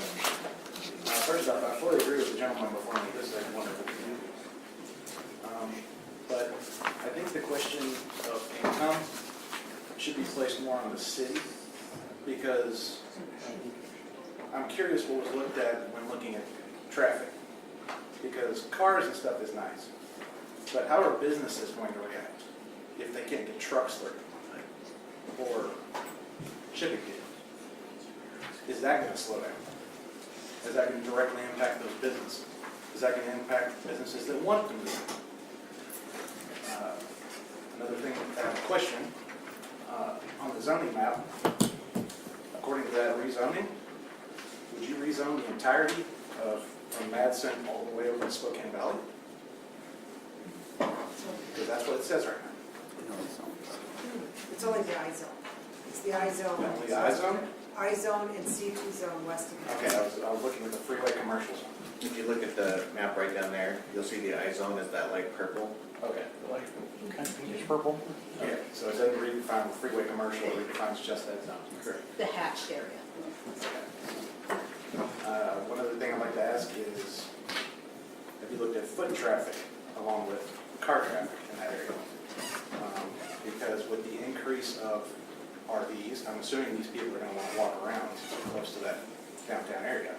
Are we going to have to put more crosswalks in? Are they going to have to put more? Are you going to have to worry about pedestrian movement through that area, or are people going to jaywalk? Which would be the obvious choice if there's a community center there and Albertson's right there. Are they going to make use of, if they build the community center, are they going to make use of those facilities as much as we would? I assume they would. Would we then, with our tax dollars, be paying for people that don't really use those resources? Lastly, as far as income goes, I don't know how this became part of the discussion about personal income. Usually, I would be curious about those studies, if they actually examine the effect of education and jobs in the area. Because usually education being bad leads to poor jobs, which leads to poor housing. Well, that study, Yeah, I'll look at it later, but I would be curious how that relates, because right now the education community is solid here. I don't see how income level would directly affect, I don't see anybody coming in here and causing a crime because of their income. Personally, in my life, I've lived around thousands, if not millions, of people that live in low-income environments.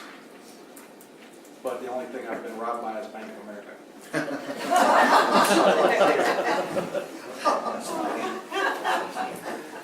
But yeah, I would be curious to know if impact we can look at as far as pedestrian traffic, how it will impact the businesses and what they think about that in the area. In particular, what type of businesses you're trying to bring in. Because truck movement, like big 53-foot trailers, are going to be difficult to move there if you're going to have RVs there. Are you going to have to expand other roadways to make access for those RVs? Are they going to be pulling out and blocking 2 lanes of traffic? That's just what I was looking at. Thank you very much. Appreciate it. Just clarification, try not to engage. Number one. Number two is I'm trying to keep spelled off. things moving. That's been So we have a lot of more cards to go through. So, Rich Mays.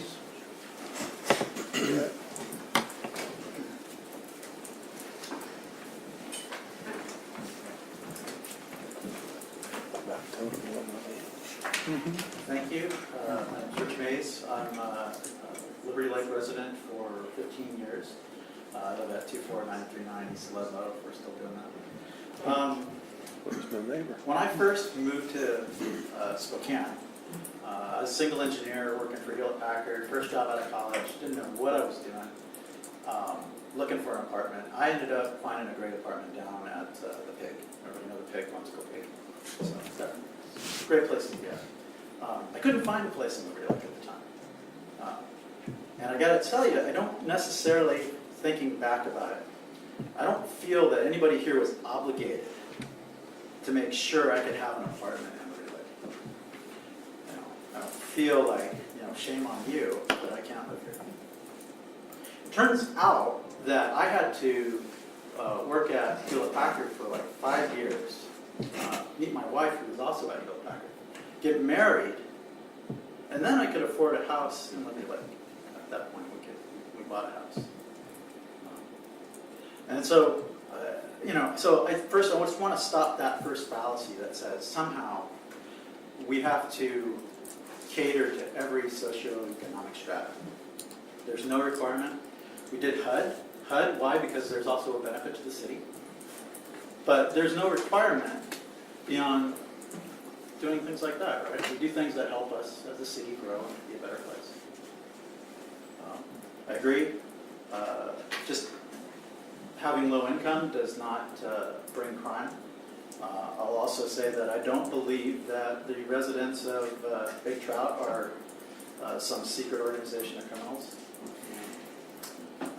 But I do believe that it tends to be friends that visit, friends that stay, people that come into town who don't live here. People who live in a place tend to take care of where they live. You form relationships, you have friendships, you want to you meet your neighbors, and that instills trust, and I think that's kindness and things like that that come from it. So I don't believe that people that live here will tend to be criminals. I think that people who are transients fill that role. I think you're also right that density of a motel brings crime. Yeah, it's because there are so many people living there. So even if I look at the council's testimony, yeah, it's apartments attract crime. I'm not saying that apartment dwellers create crime. Apartments attract crime. Okay. There's another fallacy.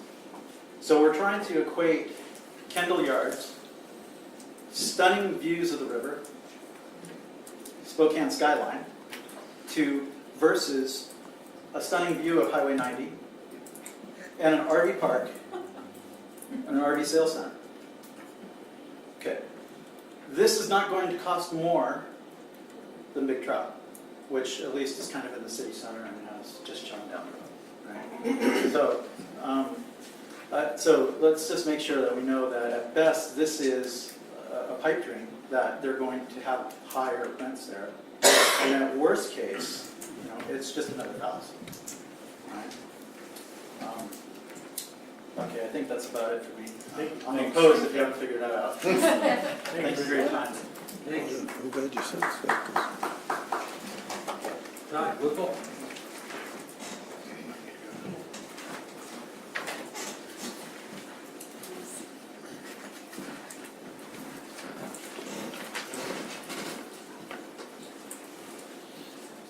My name is Todd Whipple, and my address is 2528 North Sullivan Road. And I'm here just to take a few minutes to hand out, once more you should have gotten them electronically, the traffic memo, and to just highlight. Todd, can you put the microphone up to your face? No. So my name is Todd Whipple, and I'm the Whipple Consulting Engineers, 2528 North Sullivan Road, Spokane Valley, Washington, 99216. So we heard a little bit about traffic tonight, and some of the things that we talked about were very project specific. It's all right. This is a comprehensive plan designation. Take it out of the holder. I'll just leave it in the corner. It's a comprehensive plan discussion, and so there's technically no real specific project action items associated with that. As the Planning Commission and City Council know, but the intent of my letter, I sent it to Amanda and Andrew earlier, was to provide some data for consideration for City Council as it relates to the difference between what a changed opportunity would present to the city as it relates to some of your significant problems as it relates to traffic. There was a characterization of what would be like 106 RVs all left in the afternoon. Well, they probably wouldn't, because anybody who's ever driven an RV usually goes in at night, which means you would start out as a contraflow.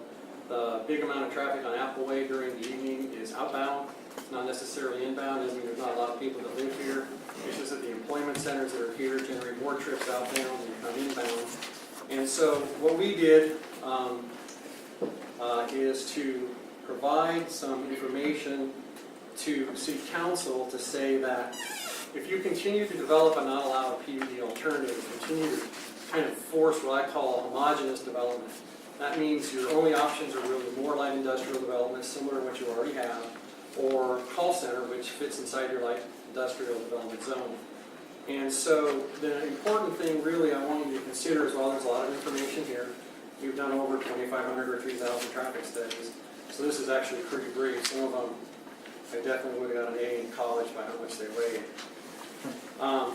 Is really on page 5 of 6, where we give you kind of the difference between continuing to develop the parcels or the area that is kind of west of Matson that has been under discussion. And I only compared kind of the two parcels where the current RV park, the application has been made for the permit, and kind of that piece of C2 that's along I-90.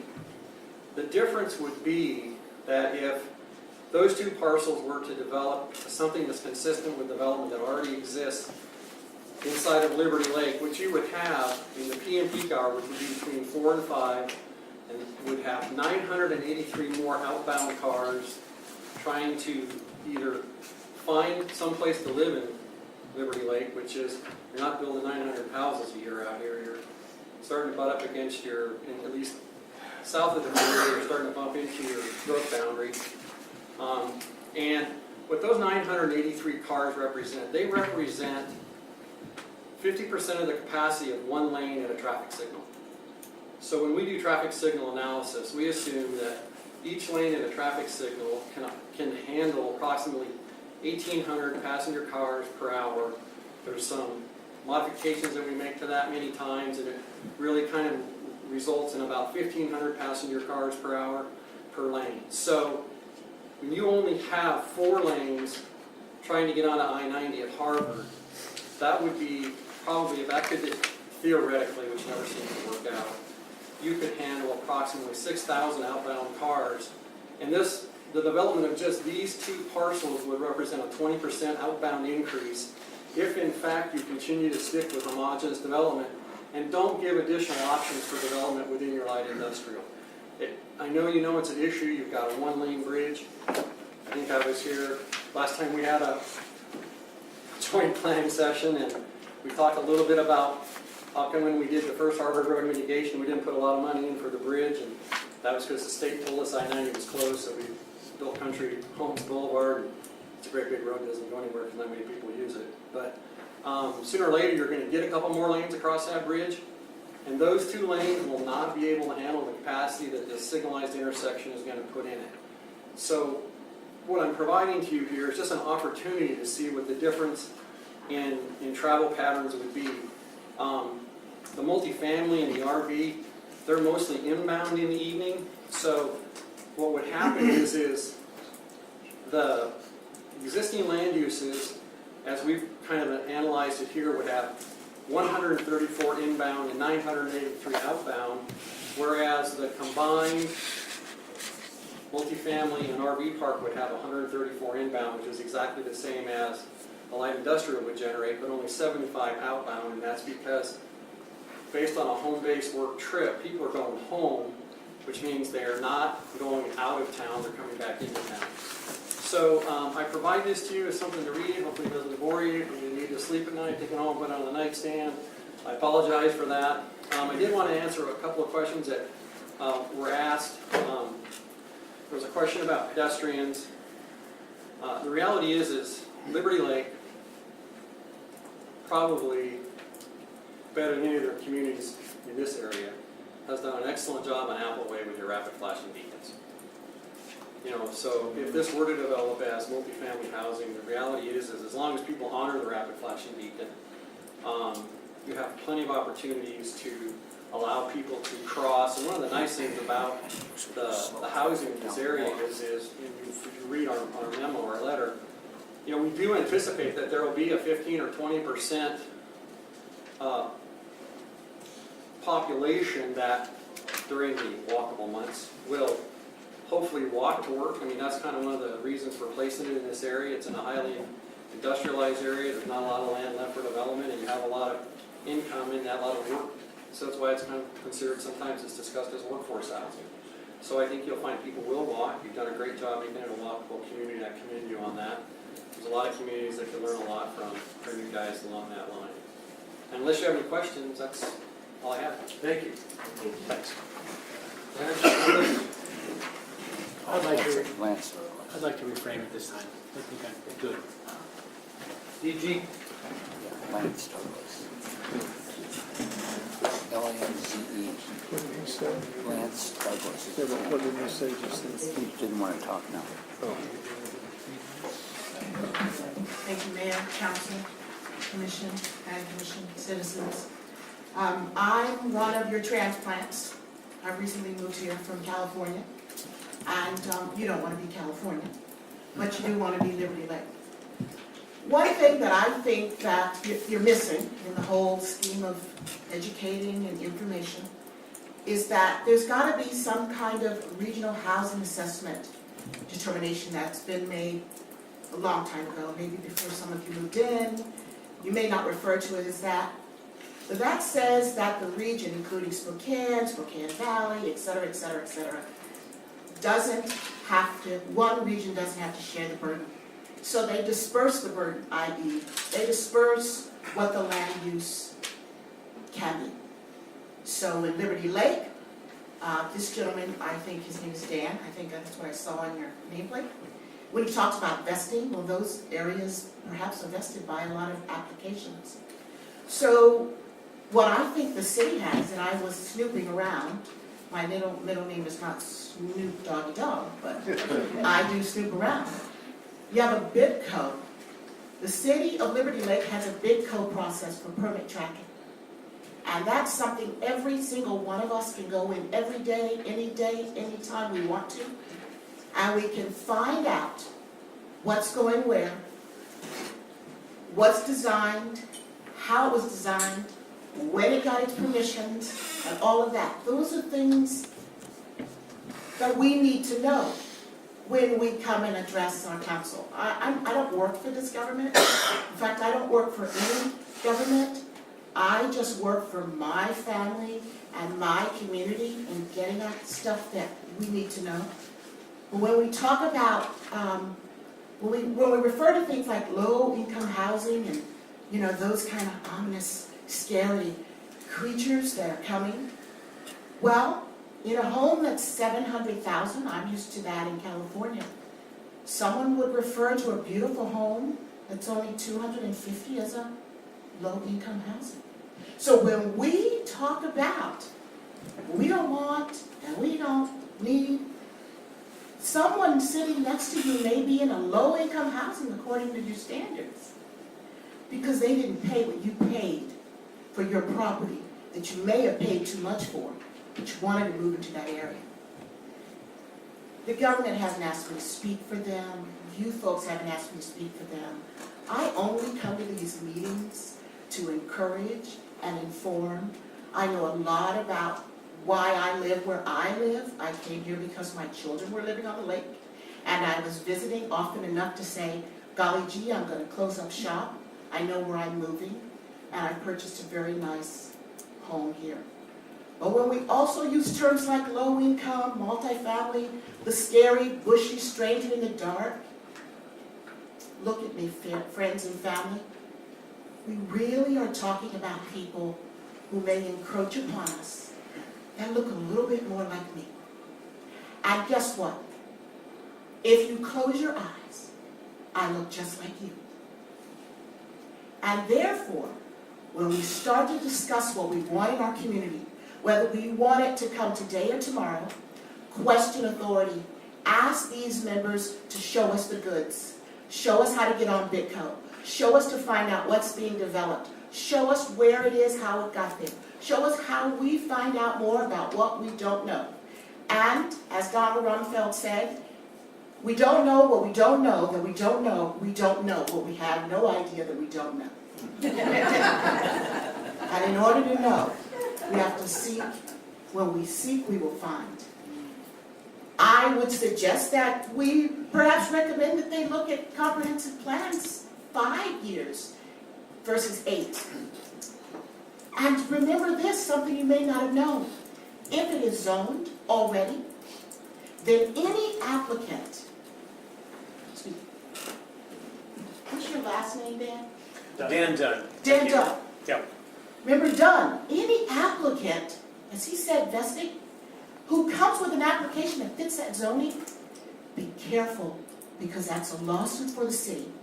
If we carte blanche, decline to accept that application without reasonable understanding. And remember, an owner can sell their property and they get the same right that the previous owner and the same liberties.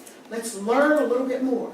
Let's learn about what's in our general plan. How do we raise money for our general plan? How do we make sure, yeah, there's a lot of rooftops, but we need money, folks. Liberty Lake is not as rich as we think. And right now, we need to look and see what our taxes are. We don't have a cap on those taxes. They're going to come moving and moving and moving. We're going to end up having to pay more and more. We're going to wonder what the heck happened because we were worried about RV parks. That's just my 2 cents for right now. Thank you for your consideration. Thanks, Mike Kennedy. I'll just speak from here, you okay? Mike Kennedy, 927 North Oakmont. My comments are not going to be generated for in favor or against the RV park. But what I'd like to do is share some information.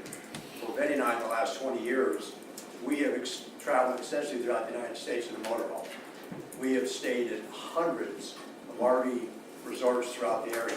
They prefer to call them RV resorts versus parks, whatever you want to on it. But some of the requirements we find with the cities that have the RV resorts that have the most success have certain requirements for individuals to stay there. And some of those I might share is this. I heard a lot of talk about 30 days. 30 days is a warm and fuzzy for me because why get hung up on 30 days and then at the end of the 31st day, they just move to another unit, another property. It's academic. Most of the very successful ones, what they will have set up is 30 days, and then a lot of them will have it where you need to leave for a period of time. Sometimes only 24 hours, sometimes it's 1 or 2 weeks, and that way they're always encouraging more individuals to come in. Most of the RV resorts that we've been with that have the high ends, and that is because realize that over 90% of the individuals traveling in RV have another home. They're not full-timers. So they have $100-some thousand house or more elsewhere, and they have maybe anywhere between $40,000 to $300,000 in the coach that they're showing up in. So these people have some income that is out there. The other thing is a lot of these RV resorts, they'll have criteria. And I must point out, the city backs this up through their zoning. And some of the criteria is that an RV cannot be over 10 years old that goes in there. And it cannot be shorter than 20 feet. These are just some obvious requirements because what they're looking for, the RV person that owns that resort realizes that they will make less money, somewhat statistically. I'm sure I could be argued against with this. If they have somebody there staying long term. Because the longer you're there, you usually have to cut them a deal. They will make more money off somebody who comes in for 1 or 2 weeks, or less than 30 days and leaves. The idea if they have an RV that's over 10 years, most of those are not energy efficient. In that daily rate, they're taking care of their electricity. If it's in the middle of the summer, they're generating more electricity because of the air conditioning. If it's winter, they're generating more electricity because of the heat. Because these RVs are not designed to be energy efficient. So that property owner looks at this, that somebody who's long-term with an older coach will cost them money, won't be his problem. The other thing, local businesses for these RV owners really are more successful with the individuals there because if you think about the income that they generally have to have an RV and travel, they have the extra income to go out to restaurants, things of the sort here. And the locations where they have long-term rentals, those individuals tend not to go out as much, therefore they're not spending as much money in the area. I mentioned about the older units not being efficient. That keep in mind that most individuals, RVers such as Betty and I, we're not hitting the road at 8 o'clock in the morning. We're 10, if that. You guys are already at work. We're floating out in those areas. If you think about it, will it create more traffic? Of course it will. Anytime you bring in more, there's going to be more traffic. But also realize, we have RV sales in this area here that have units coming to and from every single day, providing service. If you look, there's always somebody on the road. So will that traffic increase? Yes, it will. Would it be manageable? Yes. My point being is this. If City Council, Planning Commission, looks at these requirements such as 30 days, move out, period of time, then they can come back. No older units in there, because it really makes more money for the property owner that is there. Then you don't get these individuals who are hanging around, and especially if they have old coaches. That's a big thing. So you can control that and enhance and work with the individual who owns the resort, and it turns out to be very profitable for everybody. So don't take my comments that I'm in favor of it or against it. This is just somebody who's traveled for 20 years in a 30-foot motorhome or a 40-foot. And like I say, most of these individuals financially can go out and use the restaurants and stuff. They're not sitting there every night barbecuing on that little hibachi. Thank you. Mark Saba. I'm just going to stay right here. I'm shifting gears a little bit here, okay? I brought up, Chris had made a comment to me a couple weeks ago at the farmer's market that I was a little quiet. So I'm gonna bring up something that I brought up about, I'd say about 6 weeks ago. And it's my concern about the roundabout that was put in over here at Mission. And beacons need to be put in for the crosswalk. And I was just wondering if that has been addressed at all by the council since I had brought it up the last time. Because I don't know, since the last 6 weeks, I've been there a couple times where I've almost seen some people that's had to really, they're looking both ways and then they step out and someone comes around the corner. I see an accident being happening and I think we need to address that. Just a thought, so. Mentioned it to Andrew, and Andrew's working on it, so. Are you answering? Thanks. I just wanted an update. He's working overtime on it. But we are trying to address that concern. Okay. I went across there today on my bicycle, so I understand what you're talking about. Okay. All right, any other comments that didn't get on the yellow sheets? Not hearing any, we're gonna continue to move forward. So, any council discussion? Chris? I'll probably sound like a broken record because I'm pretty much going to say exactly what I said. I think it was back in April when we had the presentation of this project. And I'm just going to be brutally honest. I think it's terrible the fact that we don't have any way to not have the RV park go in. I don't think that's what the Lake is about. I am opposed to putting multifamily units in that location. I'm not opposed to multifamily units overall, but that location just does not make sense. Most importantly, I have been hearing from numerous residents over this time period that they just don't want it there. Traffic, schools, all kinds of things combined. You can put all the statistics in front of all of us you want, but if the residents are opposed, that's what I'm here for, is to represent their interests, and there's no way I can support this change. Any other comments? I think we're going to move. Yes, I just have a couple of comments. I've been giving this a lot of thought, and I recognize the importance of economic development in Liberty Lake, and I recognize the vested interest that the developer has in the existing property, and I recognize that he has the right to develop his property as best he can. The highest and best use of his property, he has the right to do that based upon the existing zoning and land use. I just find it difficult to approve something that's going to have a density as high as 30 dwelling units per acre. I just have a problem with that. An acre is 200 feet by 200 feet. You're going to have 30 dwelling units in that space. That's just too dense for me. I just can't live with that. Nor can I live with the 70-foot height that allows for a 5-story edifice in Liberty Lake. I just don't think that we really need that in our community. It would be the tallest apartment or multi-family structure that we have, within the city. I live in a multi-family residence. It's a 3-unit townhouse. Okay. I don't know exactly what the density is in our area, but it's not 30 dwelling units per acre, I assure you that.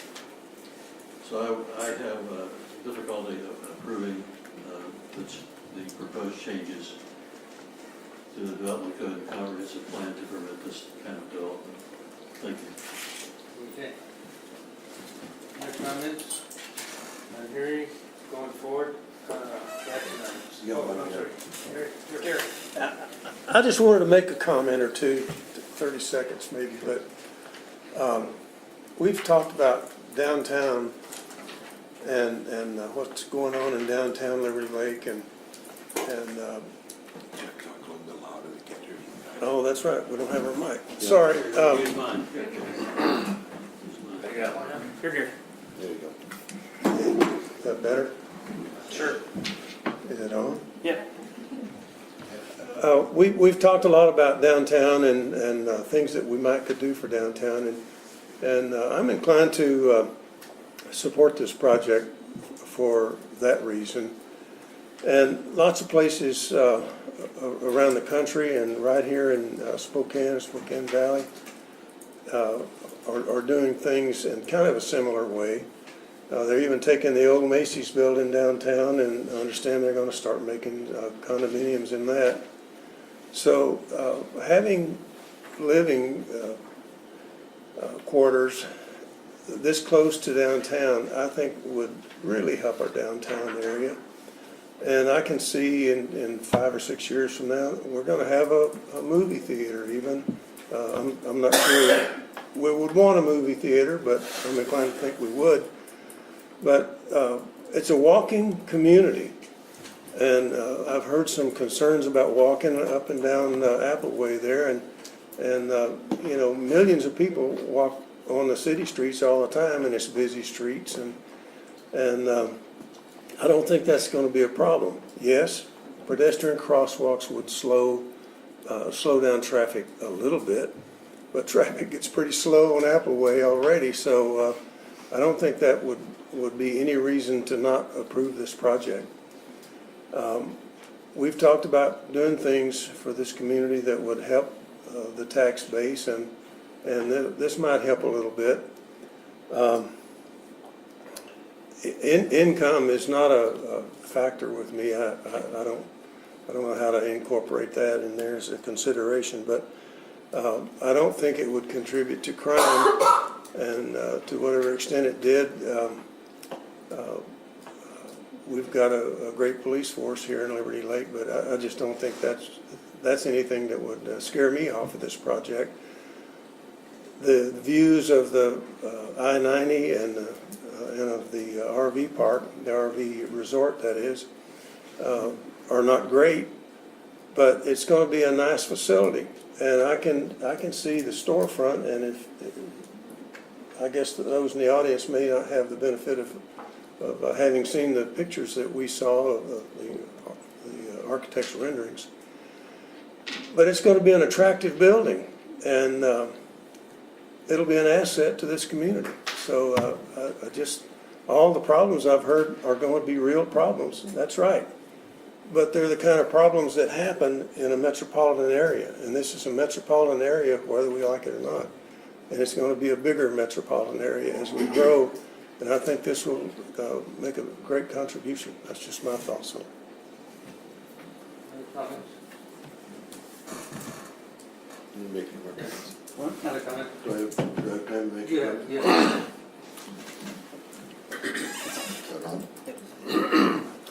I'd just like to make a few comments on the process that we went through as a planning commission. Thoroughly vetted as far as just about every angle I think one could contemplate, from traffic to impact on the entire community. Just a lot of things were discussed. But I think one thing that we have to contemplate at least is that there is an RV park already approved under basically the older code. That's what you're going to get. So for anyone who is not in favor of the impact of an RV park there, you're already going to get it if we don't make any changes. It's going to happen. So envision, if you will, what that might look like. And what's going to happen there is you're going to have a wall that will be used as a screen. It'll be nicely landscaped. It'll be quite elaborate, but you're still going to have a wall there for the next 40, 50 years. I think one of the interesting dynamics is that with the new proposal, you're going to get a nice setback with a bit of a courtyard in the front. And I wish those pictures were available for you to see what those proposals might be and might look like. And I think you might have a different perspective on what we get as a community. And I think at least my read is on it from the Planning Commission's point of view is, what are we going to look at for the next 50 years in that spot?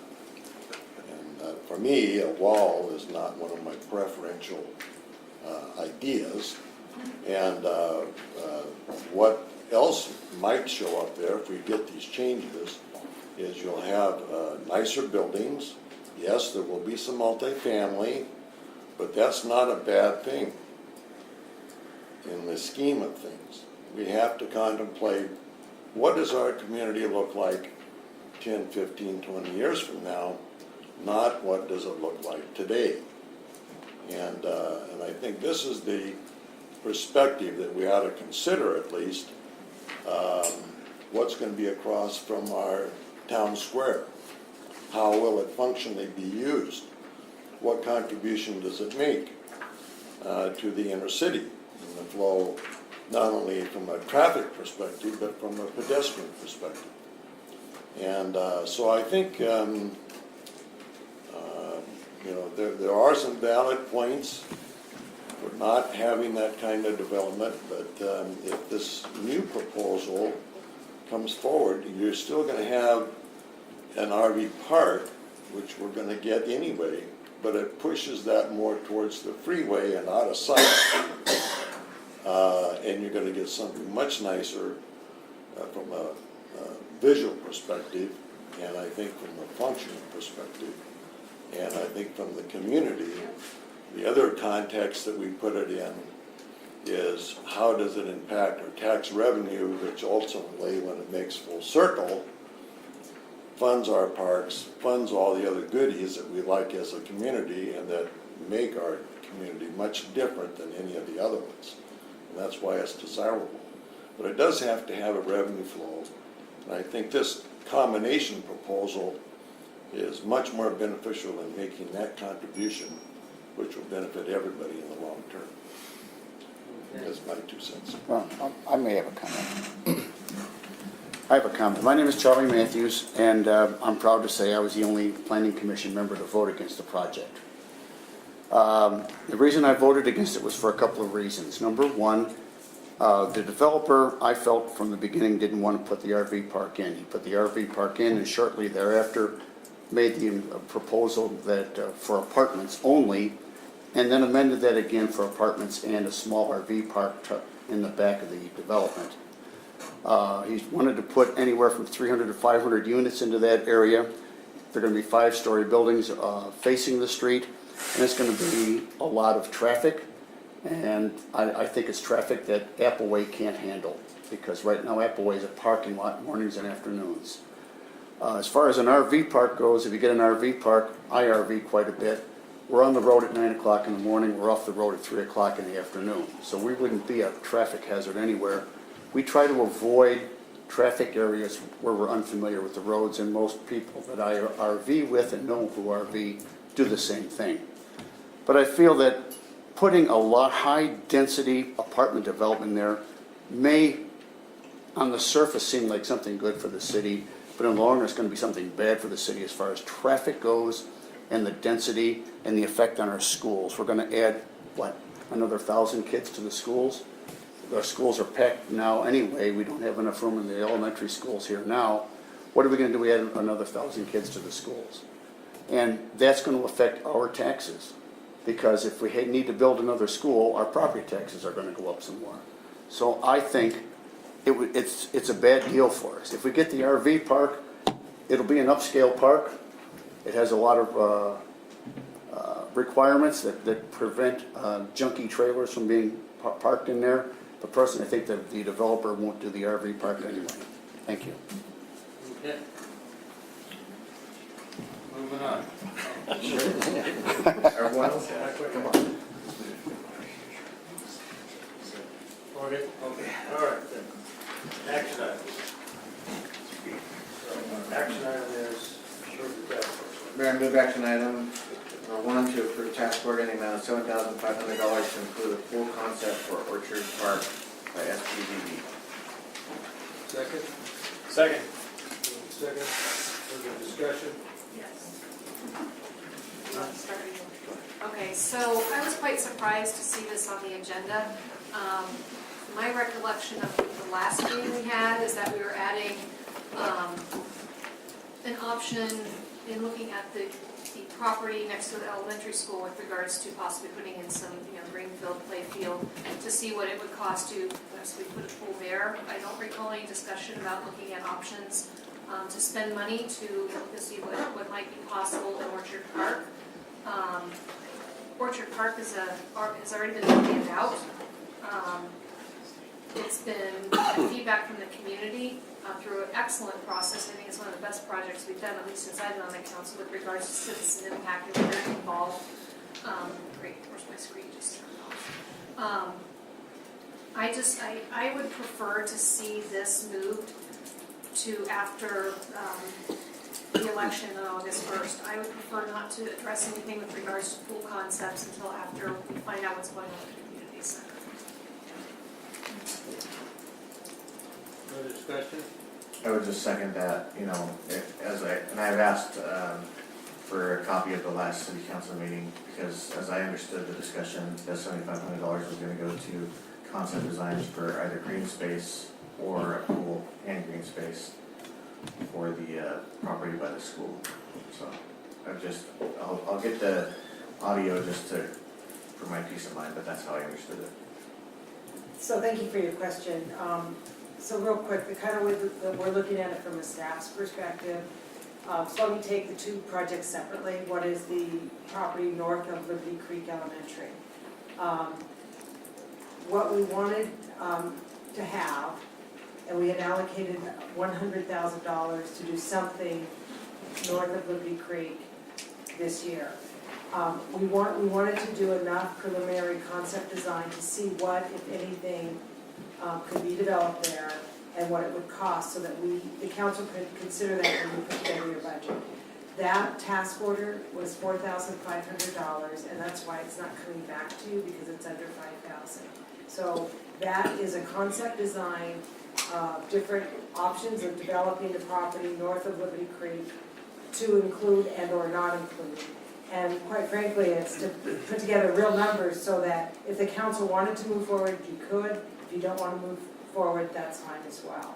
Related to Orchard Park, and I agree, the outreach project was long and extensive.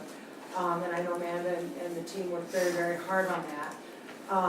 When we decided, I think as a council during the retreat, my understanding was it kind of came to the agreement that we would not pursue a pool at Town Square. And that perhaps we should look at a pool on the north side of I-90 and on the south side of I-90 without making any promises or any commitments. In order for Orchard Park to be fully evaluated under the lens of a pool concept, that project's ready to move forward. And we do have a funding opportunity with the developer to include a pool over in that area. But if the master plan currently does not include that pool, and if there is an opportunity to put a concept together, take it back to the community and say, what do you like this master plan that you agreed to a year ago, or do you want to revisit this other master plan that includes a pool, that this would provide us with that information. That project, I don't want to say this, I think that if we move forward today without the pool being evaluated in the master plan that we have, there's a potential we could miss an opportunity because of the funding, the potential of putting a pool over in Orchard Park. And I apologize that I didn't get this back before council. I did have a conversation with Hugh, and what my goal was to put together a concept, take it back out to the community, and after August, show them the concept, see if they wanted to stay with the original plan or not, and then go from there. So that was kind of that's the groundwork that went in behind the $7,500. Well, the other issue I have with it, we've been hearing for quite a while that the developer has wanted to potentially put a pool in there. I don't find it our job to utilize taxpayers' dollars to design a potential concept for a pool. I think that should be on the developer. That's my personal. Just the only comment I'd like to make about this particular action item is that it's the first time it's been brought before council. Had no idea that it was going to be there, have not heard anything about it, and you just mentioned the litany of what somebody decided they wanted to do and make a presentation to the public, make sure that, I never heard the city's responsibility to bring it to the council and say, do you like this idea to begin with, since you've already passed Orchard Park? That's a needed element, and because we have not been consulted yet, no one's talked to us about this, no one's laid out a concept to us, I can't see spending $7,500. Thank you. Is there not another option? I'm sorry, go ahead. Thanks. I also was a participant in a lot of the great meetings for community outreach we had for the Orchard Park project. And I think an important part of that conversation in the community was the potential of an aquatic center supported at Town Square. As that's not currently part of the objective, I think it's an important element to return to the concept and see if that would be appropriate for that neighborhood. I do remember a lot of good conversations and specifically covering that. Yeah, we got one at Town Square. We don't have to do that over at Orchard Park. Things are different now.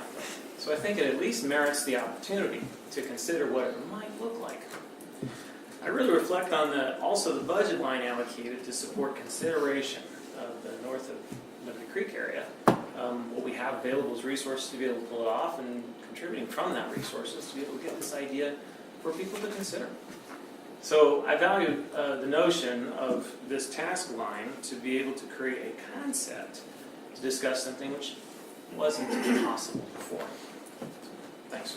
One of the things that we have to note is, as it's brought out, that this is $7,500 contributed to that park.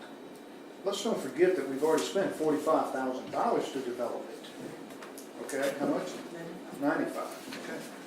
So now we just want $7,500 more. Okay? Look, if you wanted it there, plan for it. Don't come back now and say because one failed, we'll just run over here and drop it. It doesn't work that way. If you want to plan for a pool, plan for it. Don't try to run it in an existing project. Further discussion? Not hearing any, all in favor of the motion, say aye. Aye. Opposed? Nay. No. Okay. First read ordinance then? City of Liberty Lake, Spokane County, Washington, ordinance number 242. An ordinance of the City of Liberty Lake, Washington, adopting the 2016 through 2017 City Comprehensive Plan Amendment. Okay. Katie, introduction? Okay, so our next meeting is a week from tonight. We have a local business spotlight. Westmont Resources can make a brief presentation. We'll be swearing in Officer Jeff Jones in his promotion as to sergeant. We have city council interviews, which I already discussed the pre-applications. Barefoot in the Park, Jen is going to give you an update on the plans for Barefoot in the Park. Then we have the interlocal agreement with the city of Spokane, the city of Liberty Lake and Spokane County on Pavilion Park, and Andy's going to make a presentation on that. We have the 6-year transportation improvement program, and then also the acceptance of Wellington Street improvement dedication. And then the second read that is connected to the first read that Ann just discussed, that would come back on August 1st, if the council would like. So right now, I'm not asking you to weigh in on that, but you might be thinking, do we want to bring it back a second read for the amendment to the comprehensive plan? I would recommend that, my opinion, is that we load it up, is it 18th? The 18th is full, but also we don't have, August 1st meeting is night out in the park, okay, so we don't have all of the fun stuff to be there. I think that we want to make sure that the number of comments are made today, minutes are going to come out, meeting transcript will be there, the information that was delivered should at least be available to the public if they want to get that. And so I would move that second read further into August, maybe the first part of September. August 15th, is that all right? if we- I don't know if you want to have another public hearing, I would mark it up for the first week of September. First meeting in September. Okay. We can move it forward if council chooses, but I think it's important for people to understand. And the community to weigh in. Mr. Mayor, is there a time constraint between when the first is read and the second has to be read, Sean? No, it's just that you have a first, the only requirements that there's a first and second reading before passage. Thank you very much. Katie, can you just clarify for our audience who may not be familiar with the process, that we have a first and We second do a reading first, before the we do a first read vote? was tonight on the amendment. Before the council can adopt it, they have to have a second read and a public hearing. So the question that the council is discussing is when to do that. August 1st does not work. So, July 18th did not work. So we were looking at August 1st, and now you're saying the 1st of September. So it's a first read, it's a second read, and then a public hearing before they vote on the amendment to the comprehensive plan. Is that clear? Okay, thanks. Which all can happen that night during the second reading. Correct. Yeah. You can have the public hearing, then the second. You have the second read, the public hearing, and then you vote. So we got a lot of stuff to do this. Yes. Anything else? We good? We have one last chance for citizen comments, but I gotta say, this is the second meeting that we've had, and we've got a very respectful audience and participants. So thank you very much for a wonderful night. I've enjoyed it. I'm sure that the council and the planning commission have. And any other comments out there, we more than we love to hear. With that said, we're adjourned.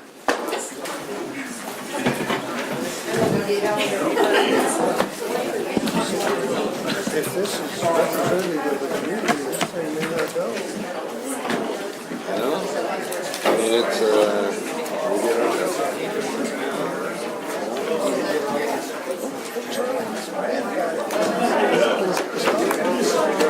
Yes, we have that.